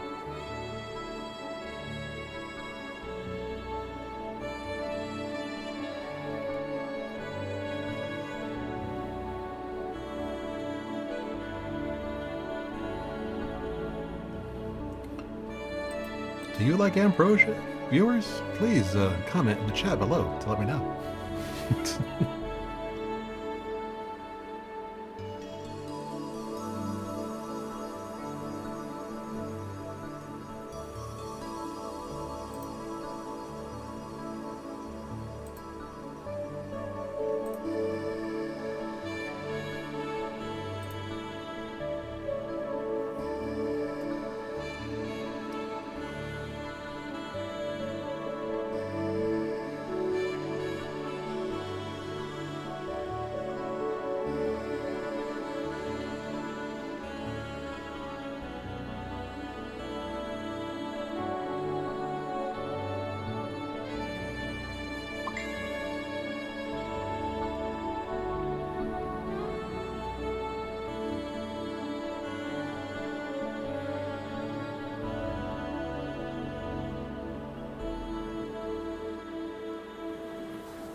I never liked when Great Grandma Beth made it. Oh, yeah, once she put banana in it, and that was okay. I mean, unless you got a potassium allergy, bananas pretty much enhance anything you put them in. Even bologna sandwiches.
Your dad used to eat peanut butter, banana, and mayonnaise sandwiches.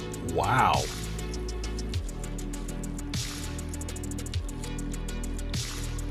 Don't know what to say, but mad of respect to your pop.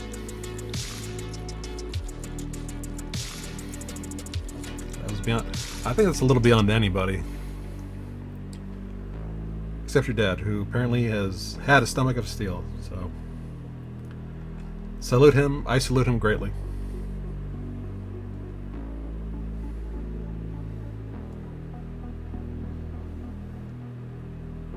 He was definitely one of a kind.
Everyone has at least one weird food thing they like. That's true. For me, I'm not sure if it's like super weird, but I do enjoy pretzels with whipped cream every once in a while.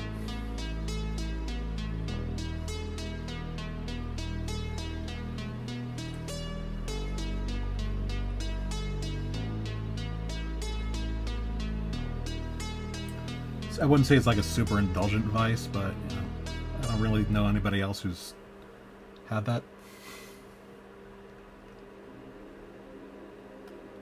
That was probably tame compared to a lot of other people's odd food choices, but it tastes pretty good. It tastes like waffles.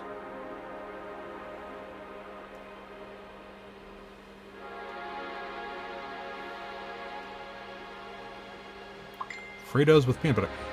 That sounds pretty good, actually. I might have to try that. I think I will try that. Maybe sometime in the next few days. I'm gonna have to try Fritos with peanut butter. Sometimes chocolate. So do you dip it in the pudding or peanut butter, or do you make a sandwich out of it?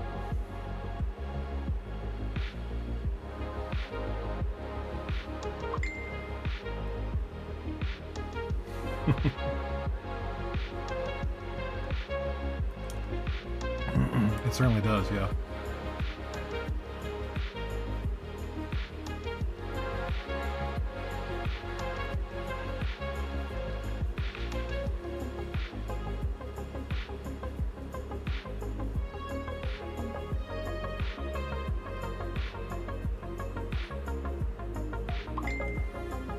Oh, you dip it. Okay.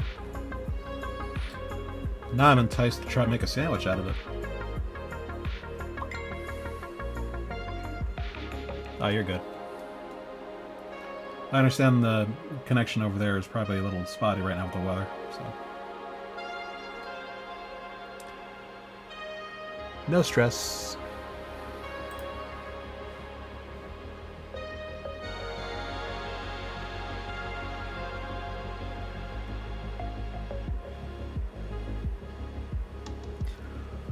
But I'll tell you what, I will make a Frito and peanut butter sandwich, and then I'll report back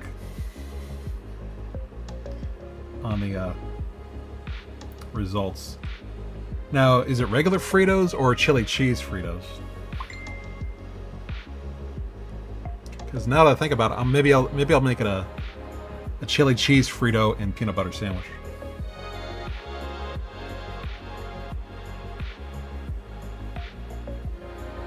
I think I might just make a video of that.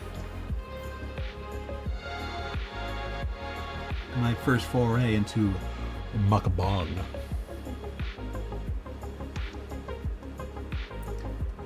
Stoner food mukbang. I think there's an untapped market there.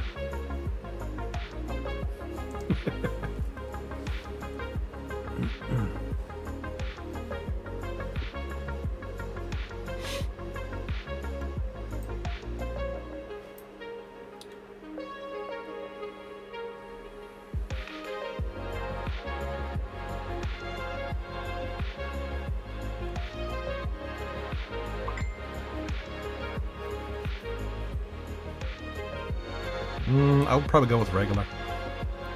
I don't think they have chili cheese scoops.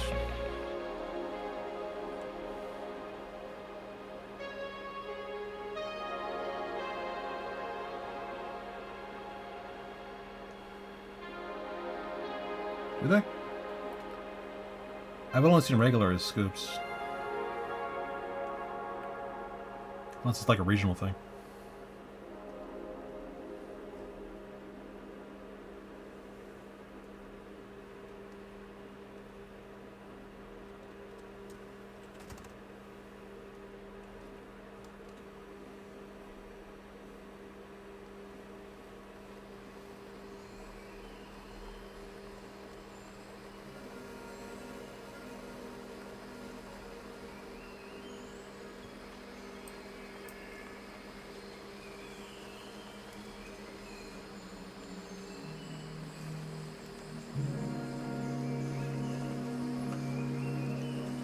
Okay, so let's take a look at this so far. Yeah. Digging it. I'm digging it, folks. Hella.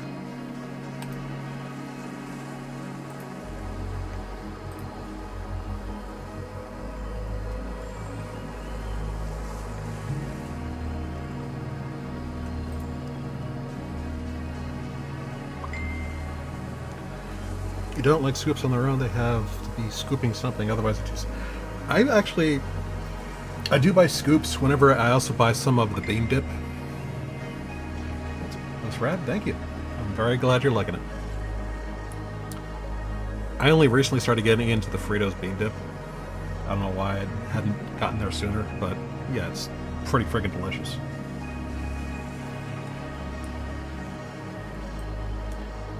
Oh, Fritos bean dip.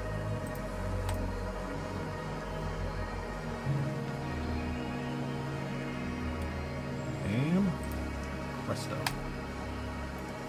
Time to get the coloring.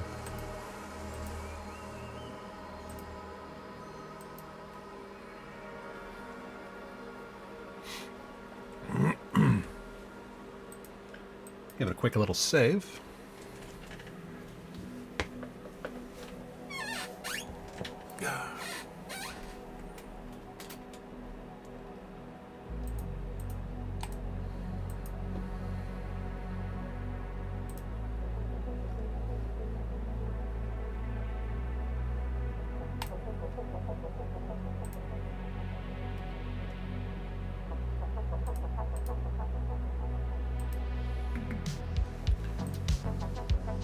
Let's go with some color here.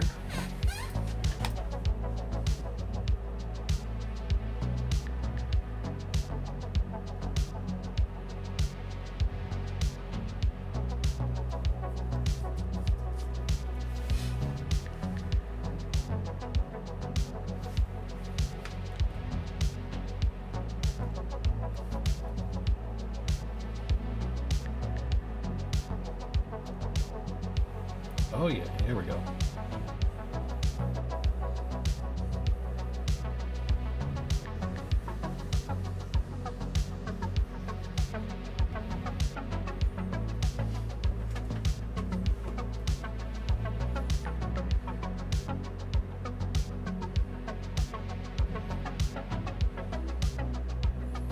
Yeah, that kind of sealed off pretty nicely. I like that. But before we go further, so the bean dip used to be a jam? Wow. Is this like an allergy thing? Oh, there's an allergy issue with it? Did not even know.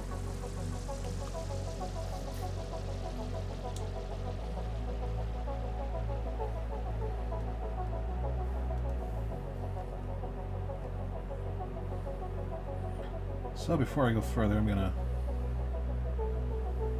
take the lines out for the wings here, for the membranes. The wing membranes. And do them up more natural color. So I feel like they shouldn't be like a regular black liner, but more like the Kind of gives it a more translucent feel if you think about it.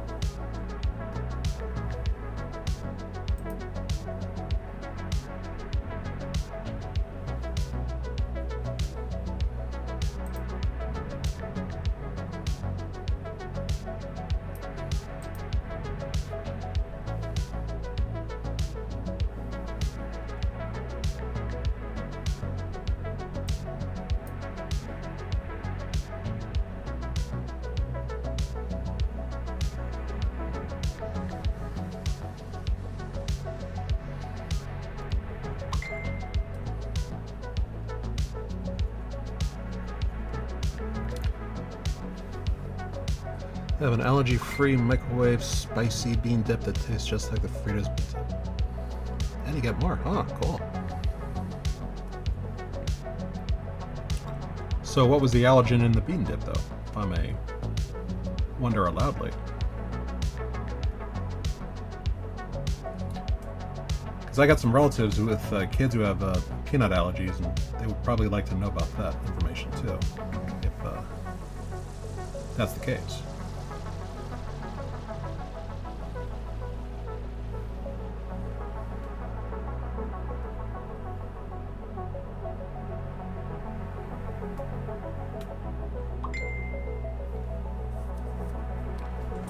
Oh yeah, that's cool.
Little trick here.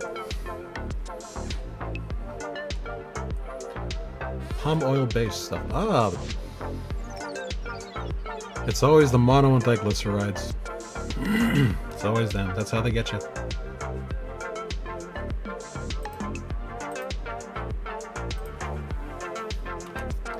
That's how they get you.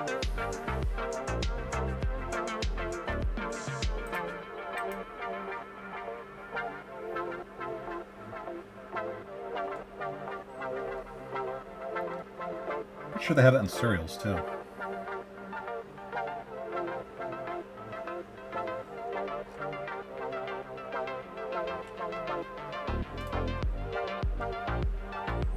Yeah, but I ain't got the schooling for that.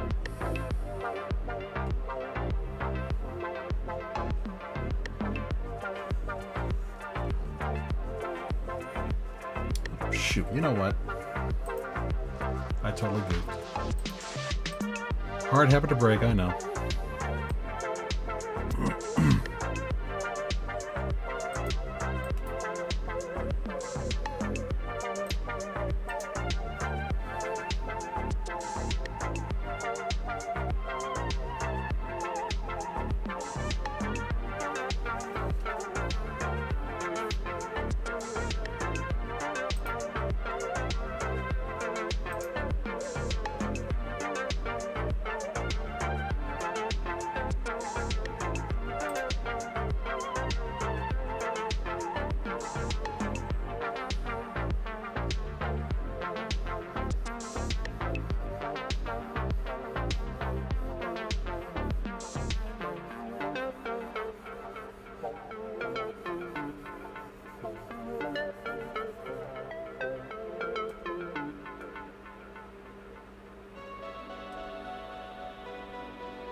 Organics refried pinto beans.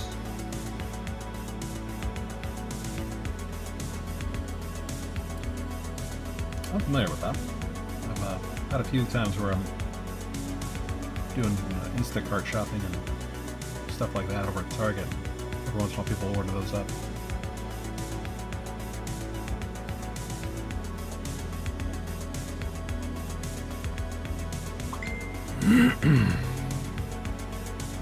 Oh yeah, they're pretty popular.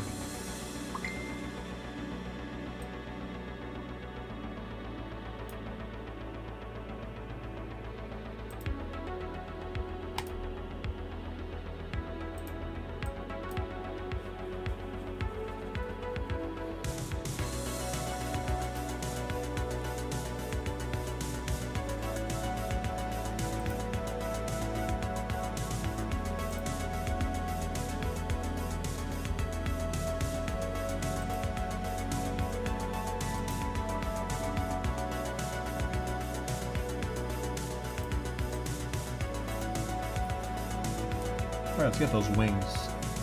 Wing flaps colored in.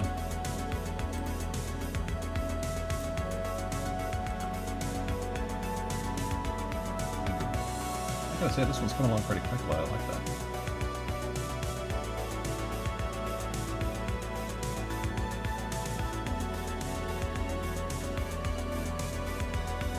See how it looks.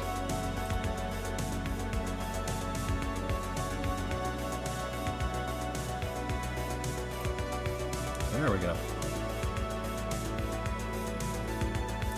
I don't know, do you like this color, or should it be like a little bit of a more greener tone?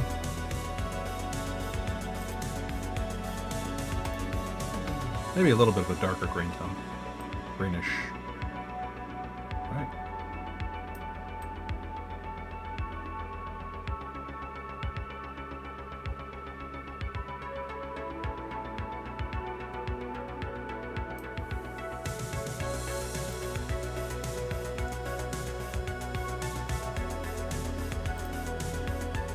I think I got it.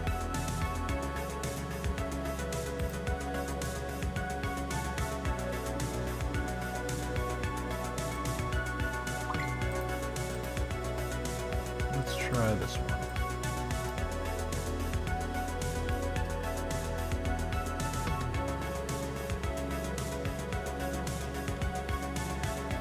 Better? I think that looks more like him in the show. Kind of more his natural color there.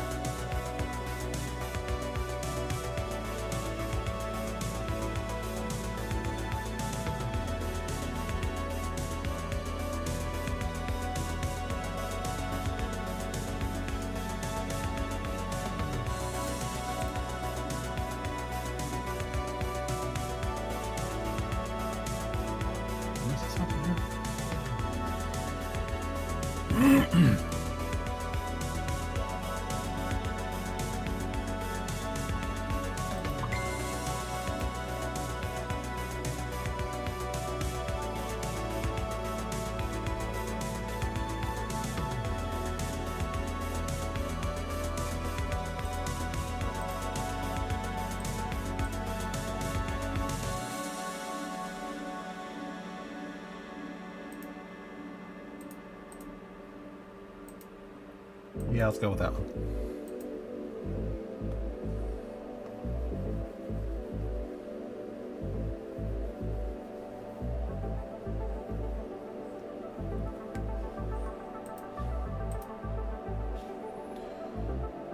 Let me try and find...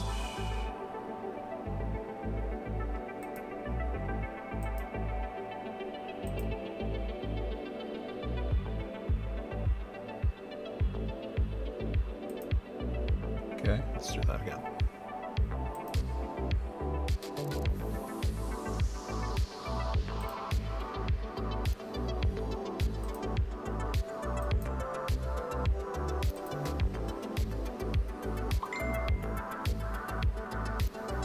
No problem. I'll be here. Ooh, shoot. You know what? I did miss it.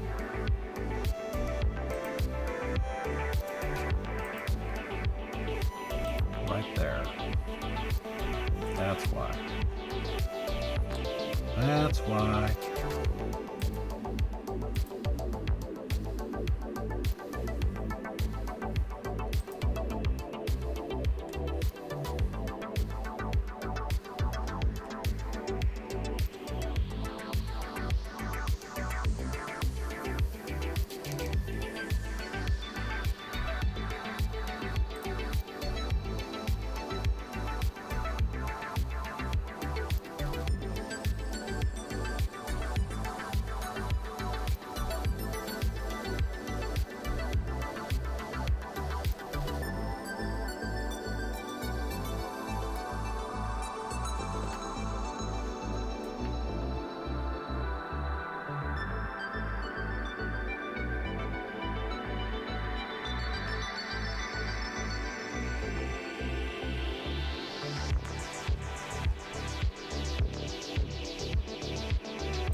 Boop. Love doing that.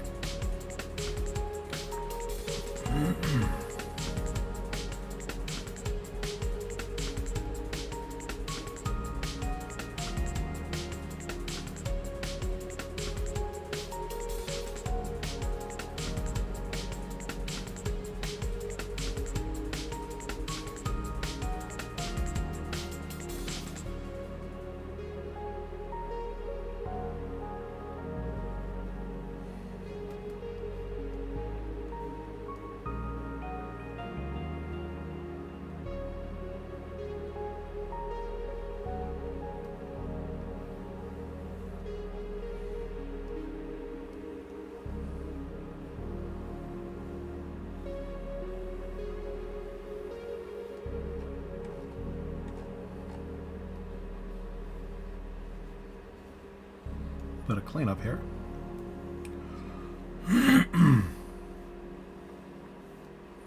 Yeah, better take a water break.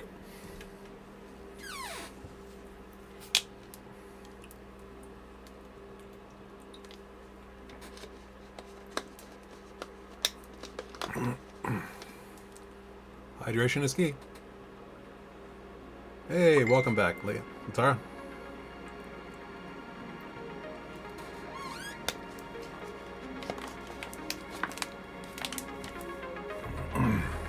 Just momentarily to take some hydration.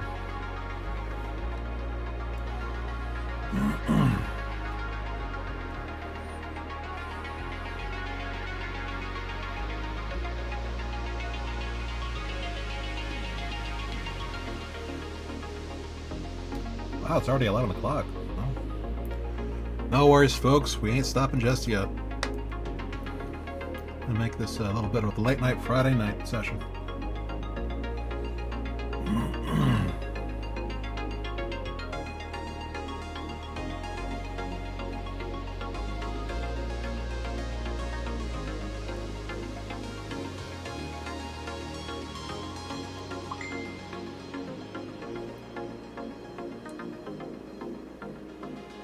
Water is good for you.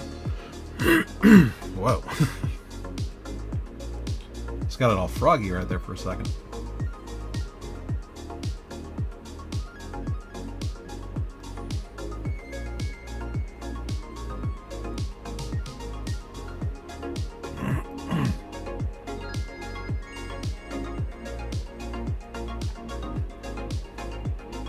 Ooh. Let me get that.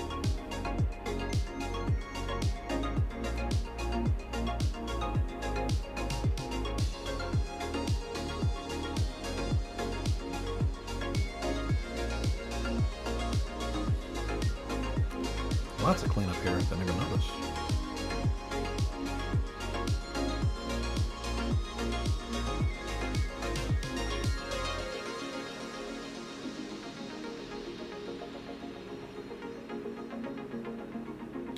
Just feels sloppy on my end. I'm looking at all this.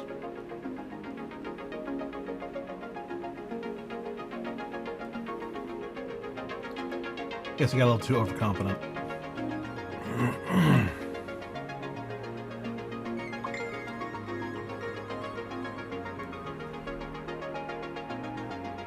It's always good to have a drink nearby.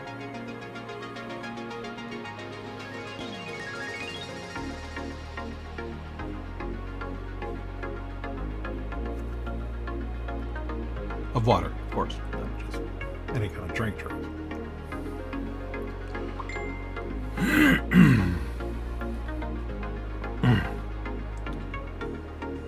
Right now it's water, coffee, sparkling water. For me, I've got water, a cherry lemonade flavored sparkling water, a V8, and I had taken a G Fuel right before I started up the session tonight. So I should be good.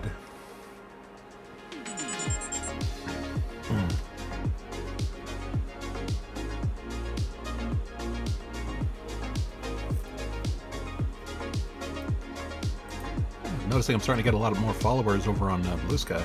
Nice.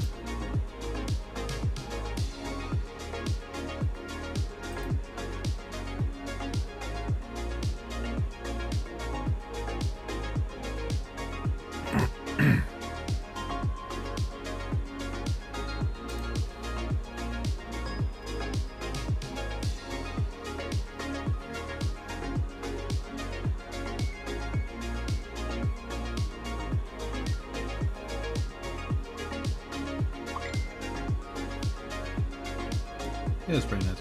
You know, if you're not on Blue Sky already, I definitely recommend it. It's really good alternative for social media.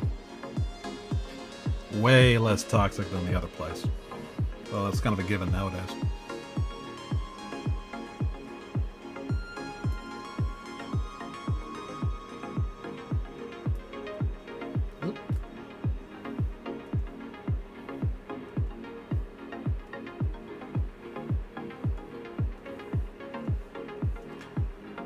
Pretty easy to set up too, which is nice.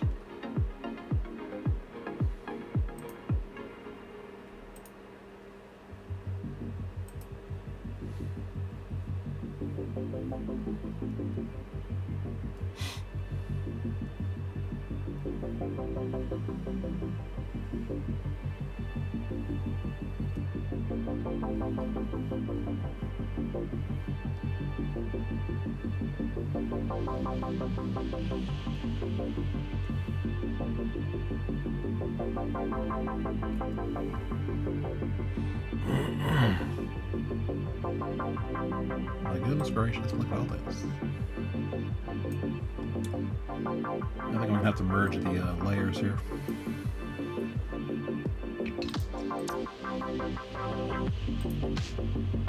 First, better clean those up before I do. Because you never know.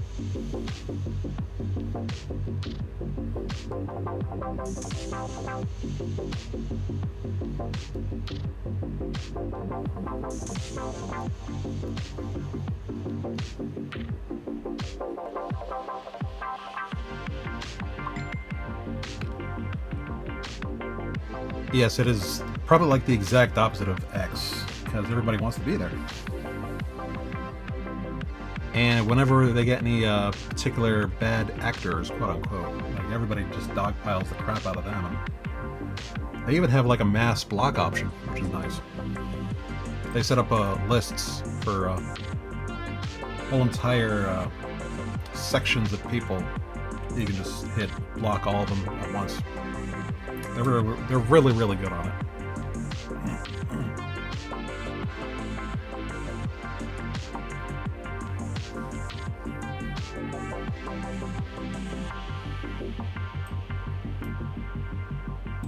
Okay, let's merge these two. Now let's see if we can clean this up a little bit better. Alright, cool.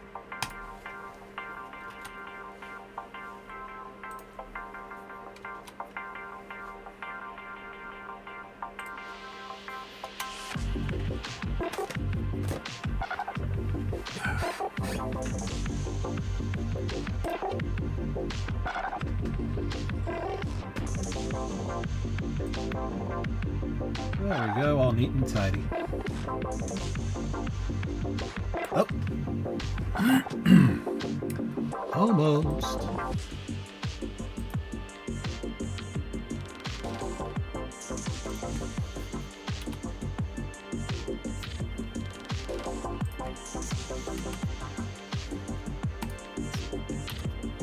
There we go.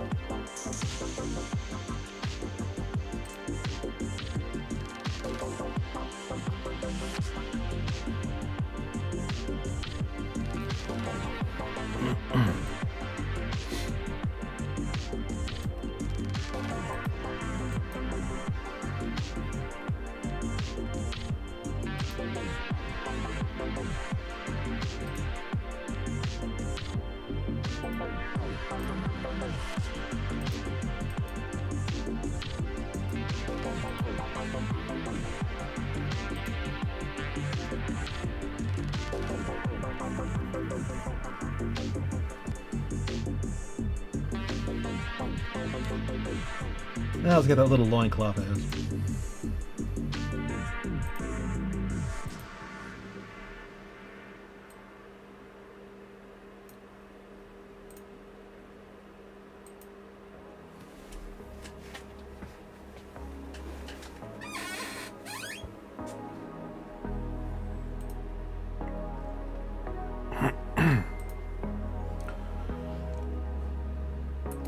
Oh, I definitely, I give Blue Sky my full endorsement as of right now.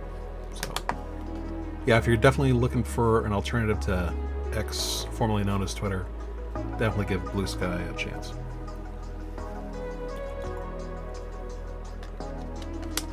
There's no algorithm either, so it's not gonna just direct certain tweets to you or posts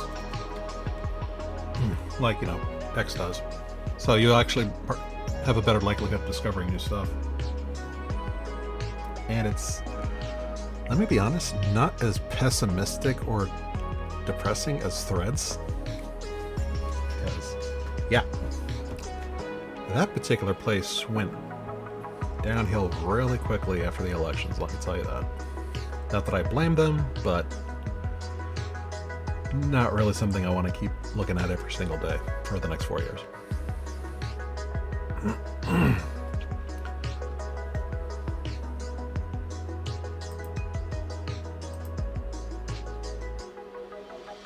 Where am I?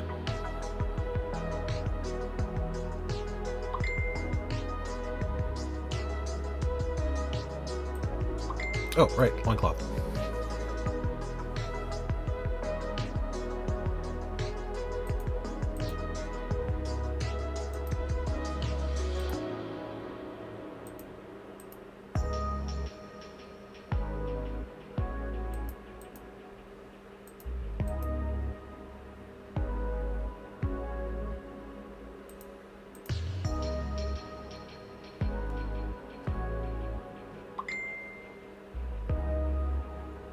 Oh yeah, that's kind of why I've decided to go radio silent as far as you know, politics and news for as long as I can.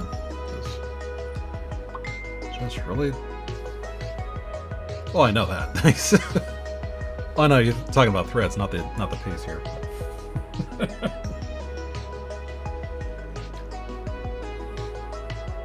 Thank you, though.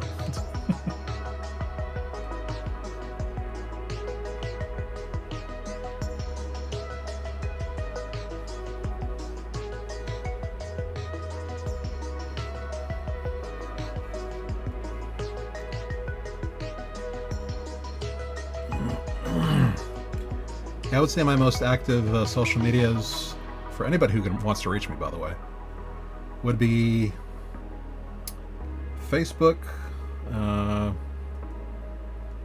Blue Sky. Blue Sky would probably be the number one that I'm most active on right now. I just enjoy the atmosphere a lot better over there than most any other place. Blue Sky and Instagram are kind of probably my top two that I'm mostly using right now. Facebook is number 3, but that's just mainly to keep in touch with family and friends and see how they're all doing. And to let everybody know about my wonderful little announcements for whenever I go online for a session.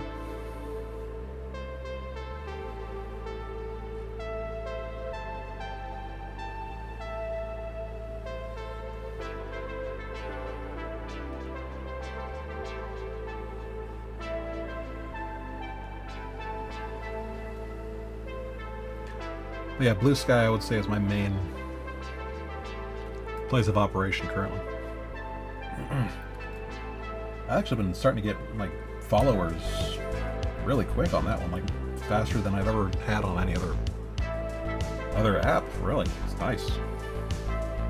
Like I said, there's no algorithm, so if there's artists looking for artists, they are gonna find you. So yeah, I've been making a lot of friends on there, which is really great.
I want to have some cocktail shrimp right now, but I know it's too late to eat some.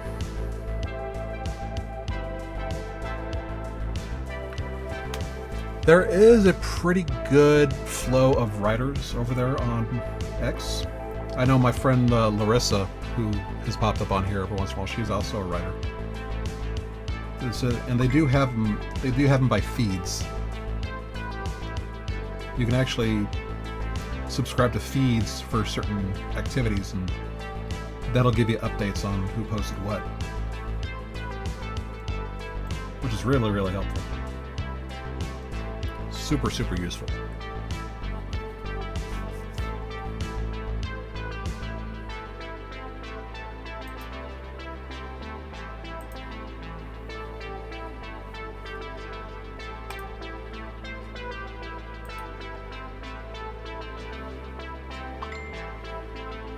Oh, very cool, yeah.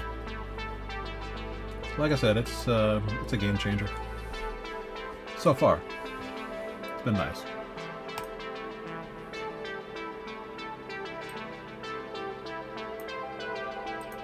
Everybody's just kind of on edge, waiting for that little bubble to burst, because, you know, nothing stays nice forever.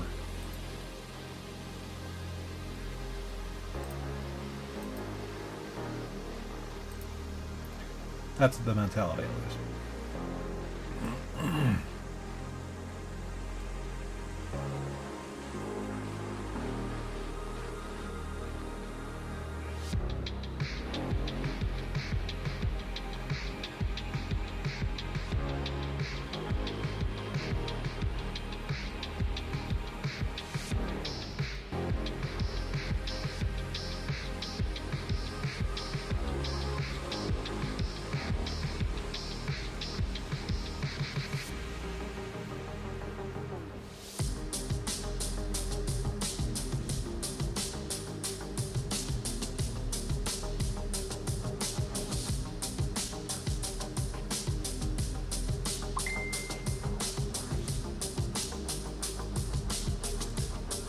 Yeah, they might. I'm trying not to think about it.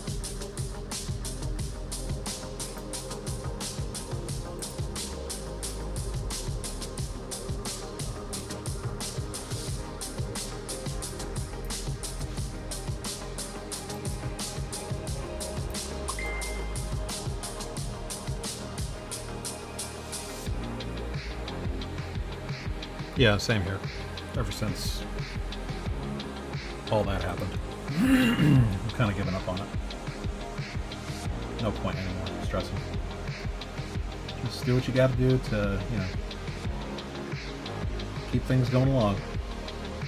Do what you can with what you have to the best of your abilities.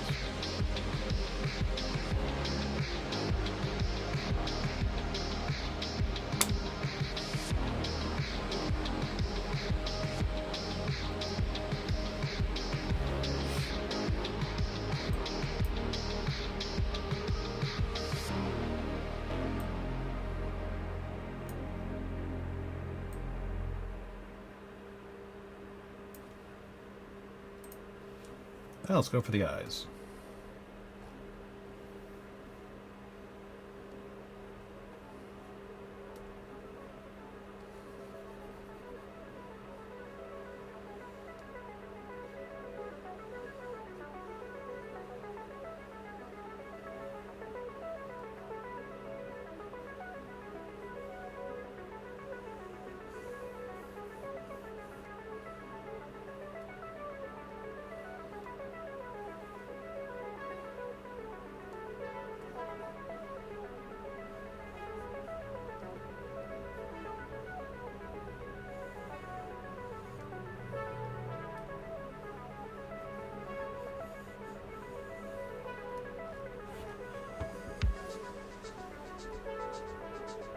Ah, damn it. Did it again.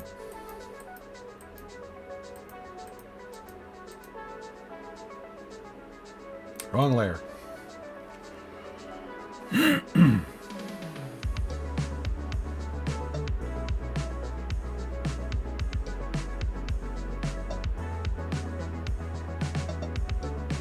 Really gotta focus on that.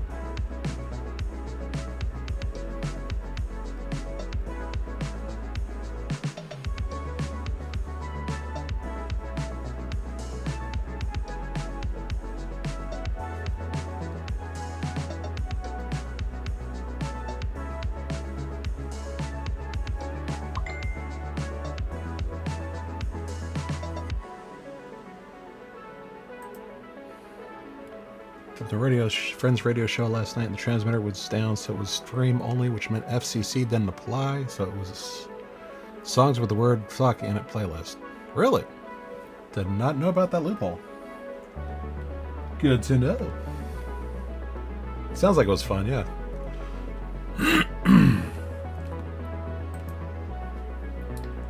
You guys play any Insane Clown Posse while you guys had the chance?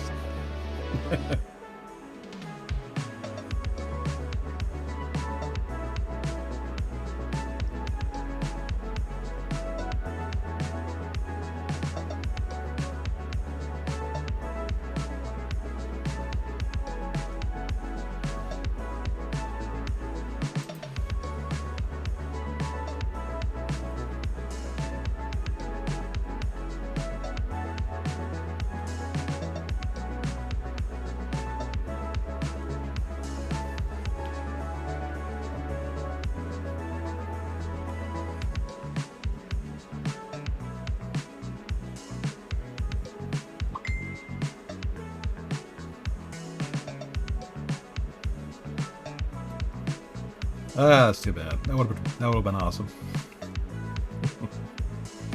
Much clown love.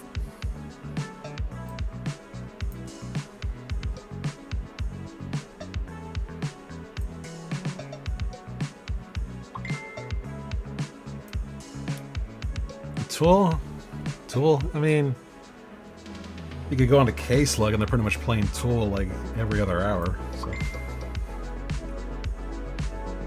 No real difference there. Actually, no. I kind of got back in touch with K-Slug.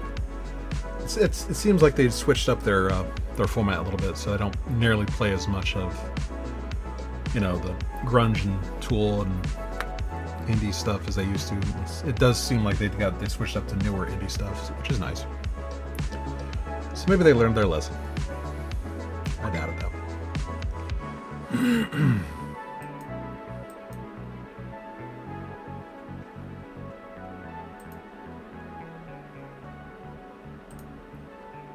Well, here's our progress so far on Lexington.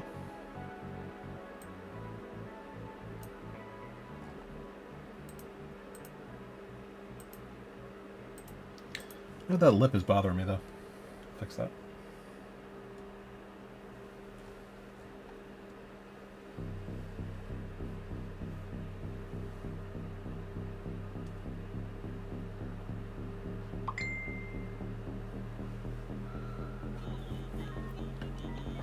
Are they better? I mean, I guess they could say they are.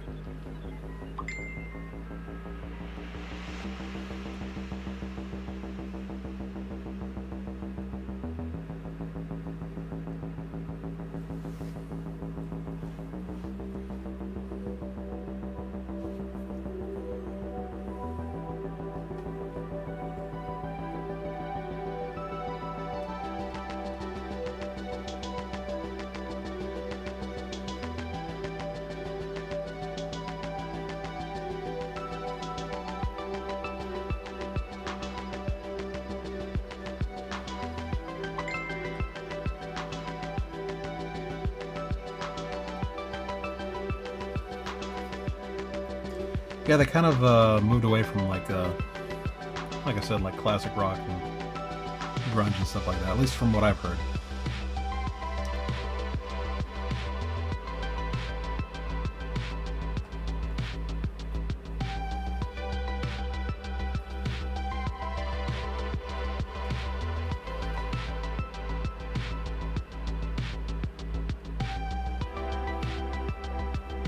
There we go.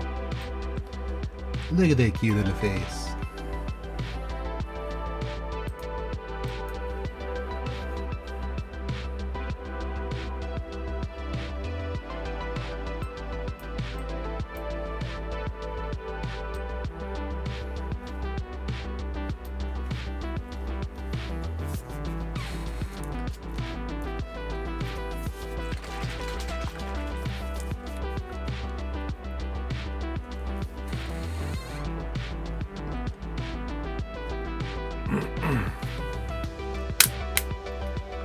Sorry, I gotta stop and drink my vegetables.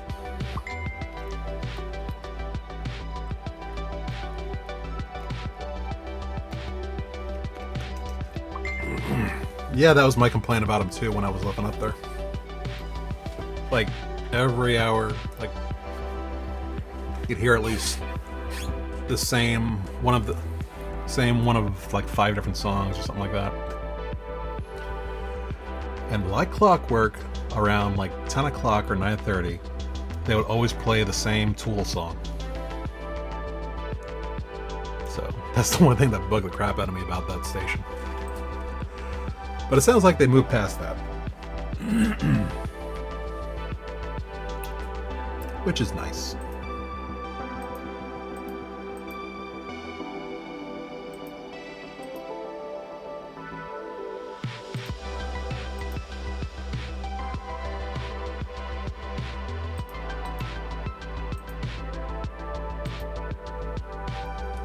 Boop.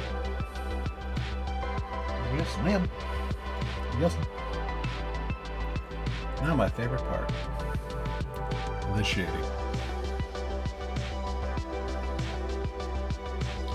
Where do we start? Ah.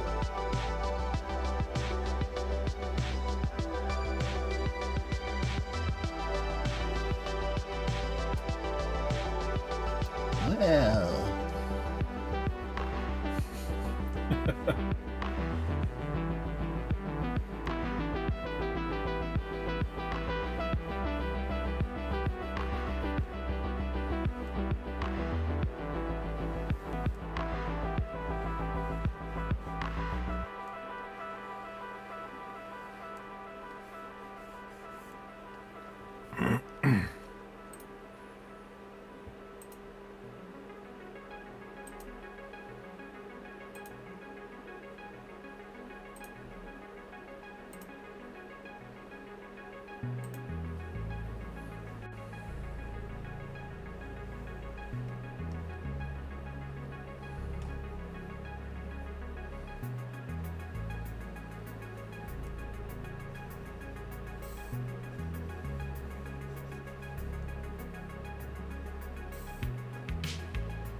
There we go.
Yeah, maybe not for this one.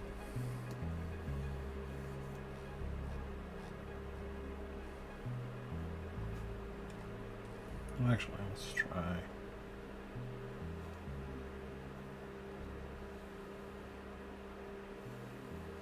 That instead.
So, by chance, Latar, did you ever actually get to read the Gargoyles comics that came out from Slave Labor Graphics about 10 years ago? No, they were trying to do like a revival of the series when they put that out. It was pretty good. Pretty sure Wiseman was actually writing it at the time.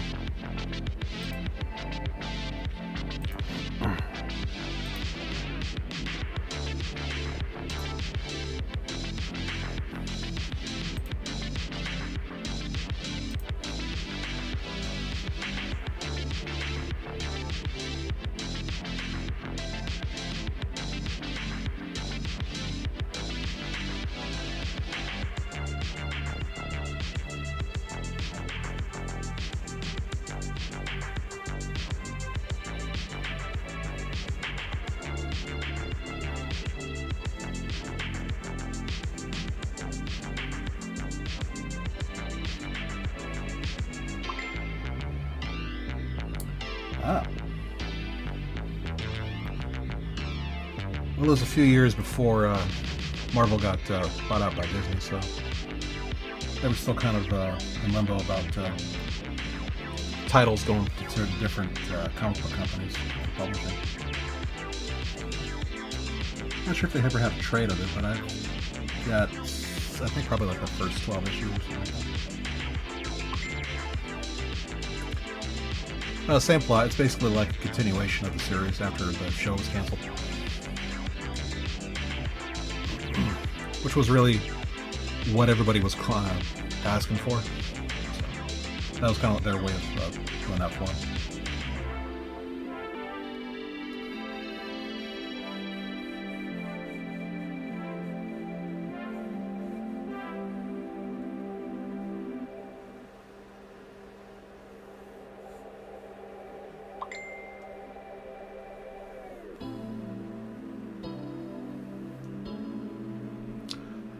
Slave Labor Graphics,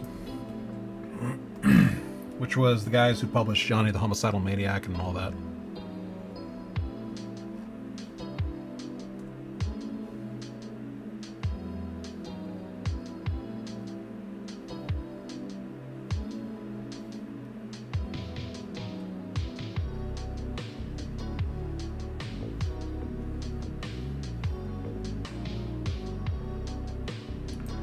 Which, you know, you wouldn't really expect those kind of guys to publish Gargoyles, but yeah, they did a pretty good job on it.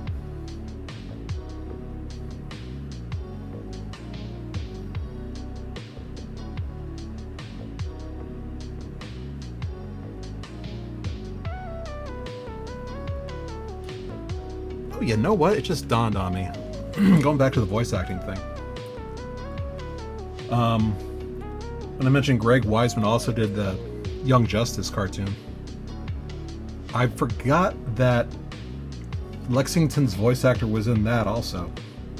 He was actually the voice of Clarion, the Witch Boy. Did a really good job on that one too.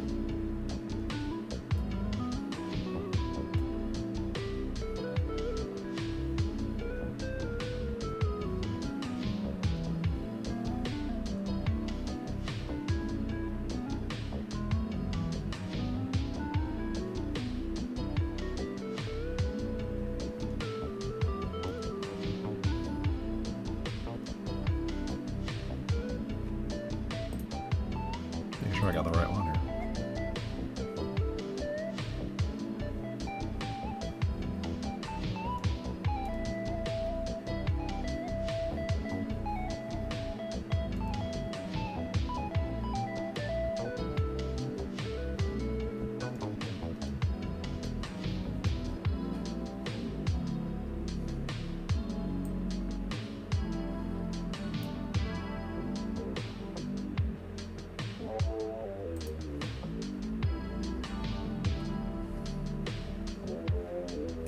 Let us resume.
Thank you.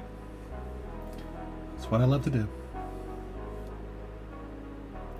I'm a crazy shading fool.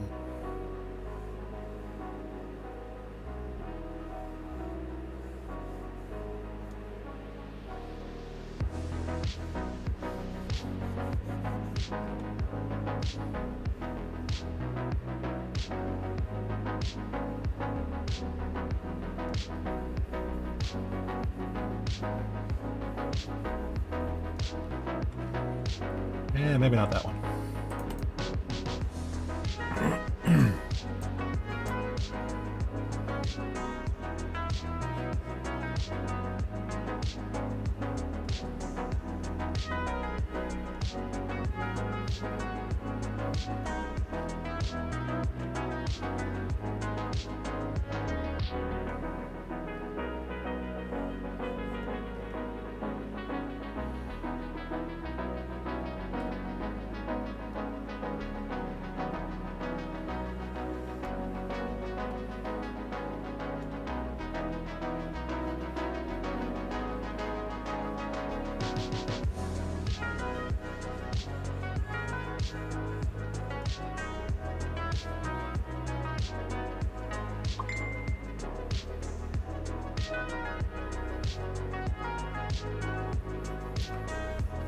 Jack's fixing mods on Stardew. Stardew Valley? I heard that's a pretty cool game to basically just chill out and play.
Yep, don't like here. Might as well save it.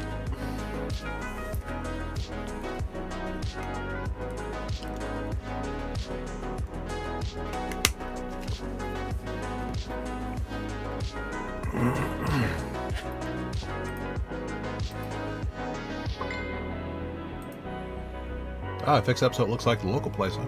Nice.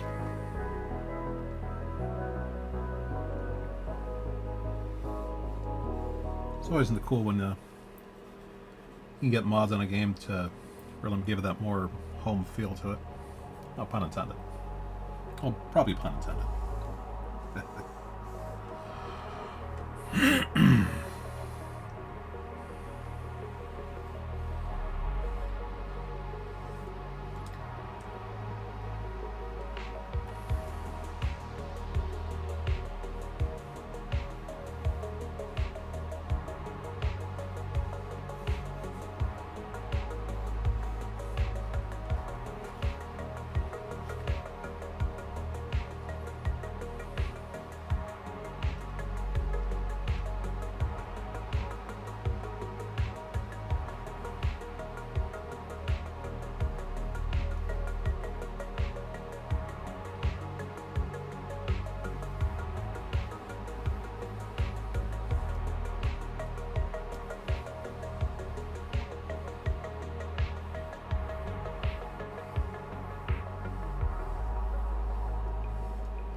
Yeah, I don't really play that game myself, but I've heard it's got a really good community for modding,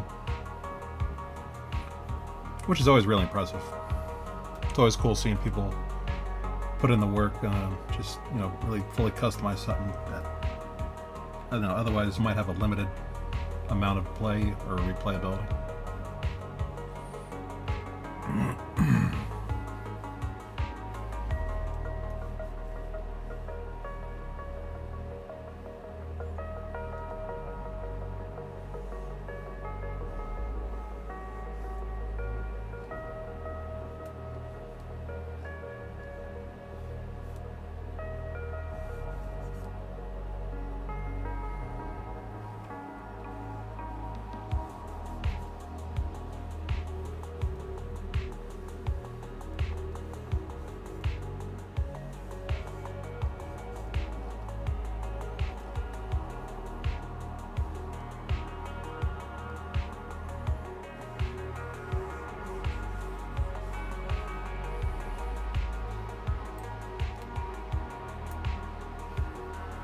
Might as well.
Oh yeah, there we go.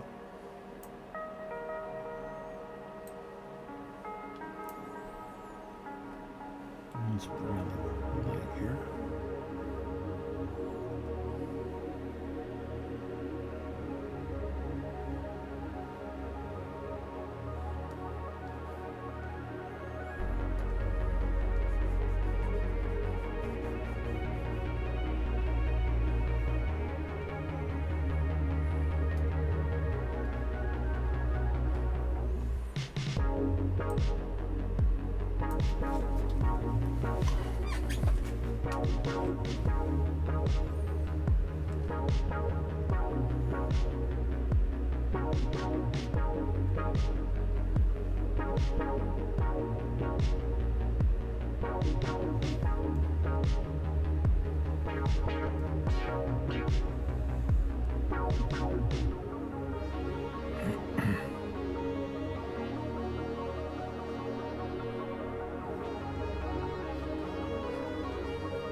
Can't forget a little belly button.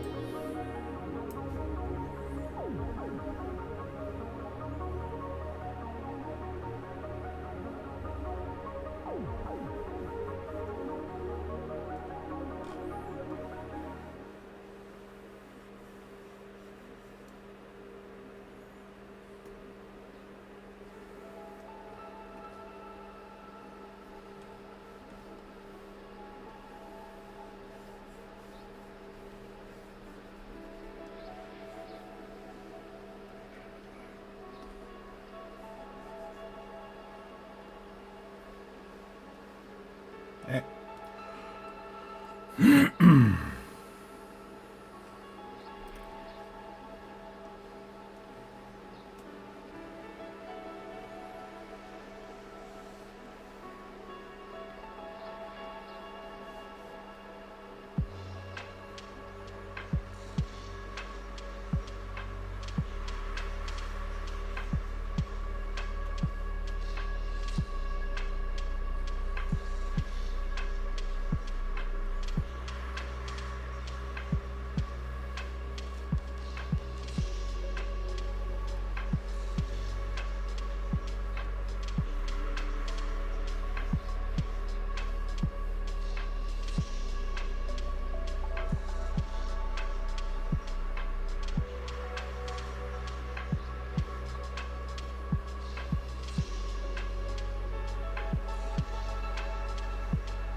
Hey, there we go. That makes all the difference.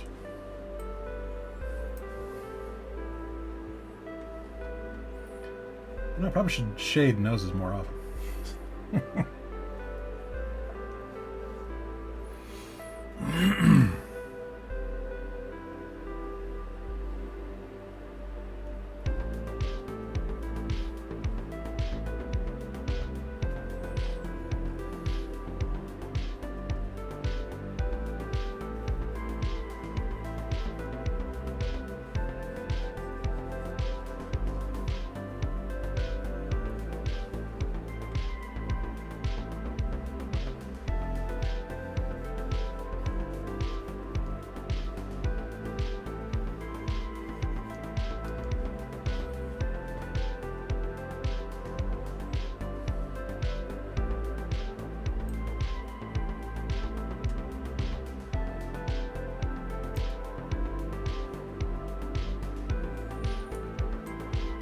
Well, I think we've at least gotten Lexington himself done. Looks like it.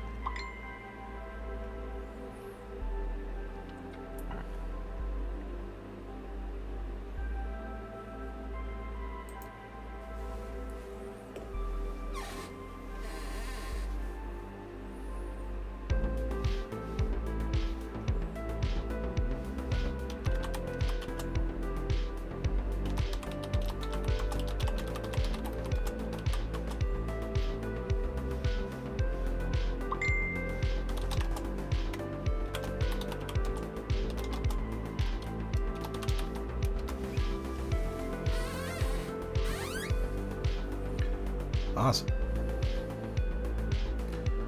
Just gotta work with a background now.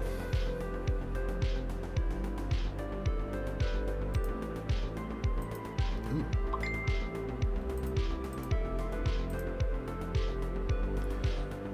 Almost perfect. Let me I get that little artist compulsion there. Almost. Just one little thing.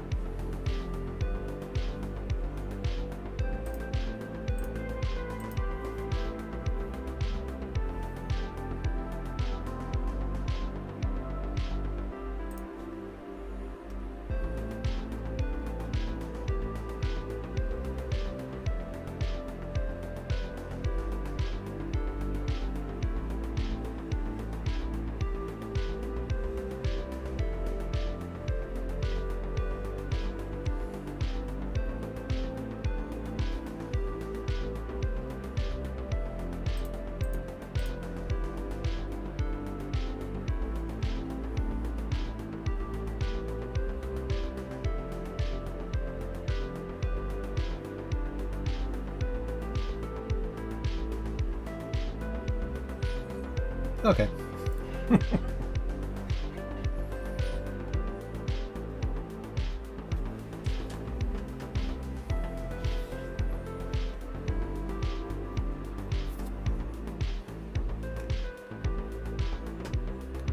Right on. So, hey, we had almost right on time for hitting midnight. So, I think Monday I'll either work on a background or we'll have the background ready for him. But in the meantime, I think it's a good spot here to wrap up for tonight.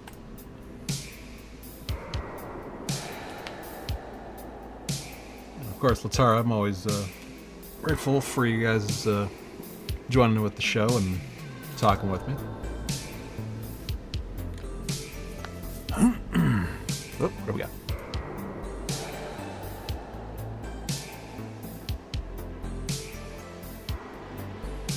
Hey, we got an achievement. Nice. Over on Twitch.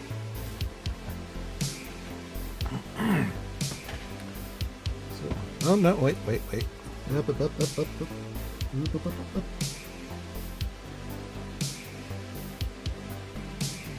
Why did I even miss that? Oh, that's why.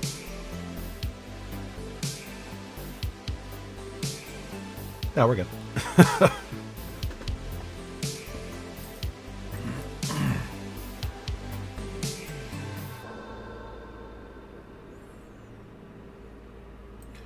So I'll probably work on the background during the weekend.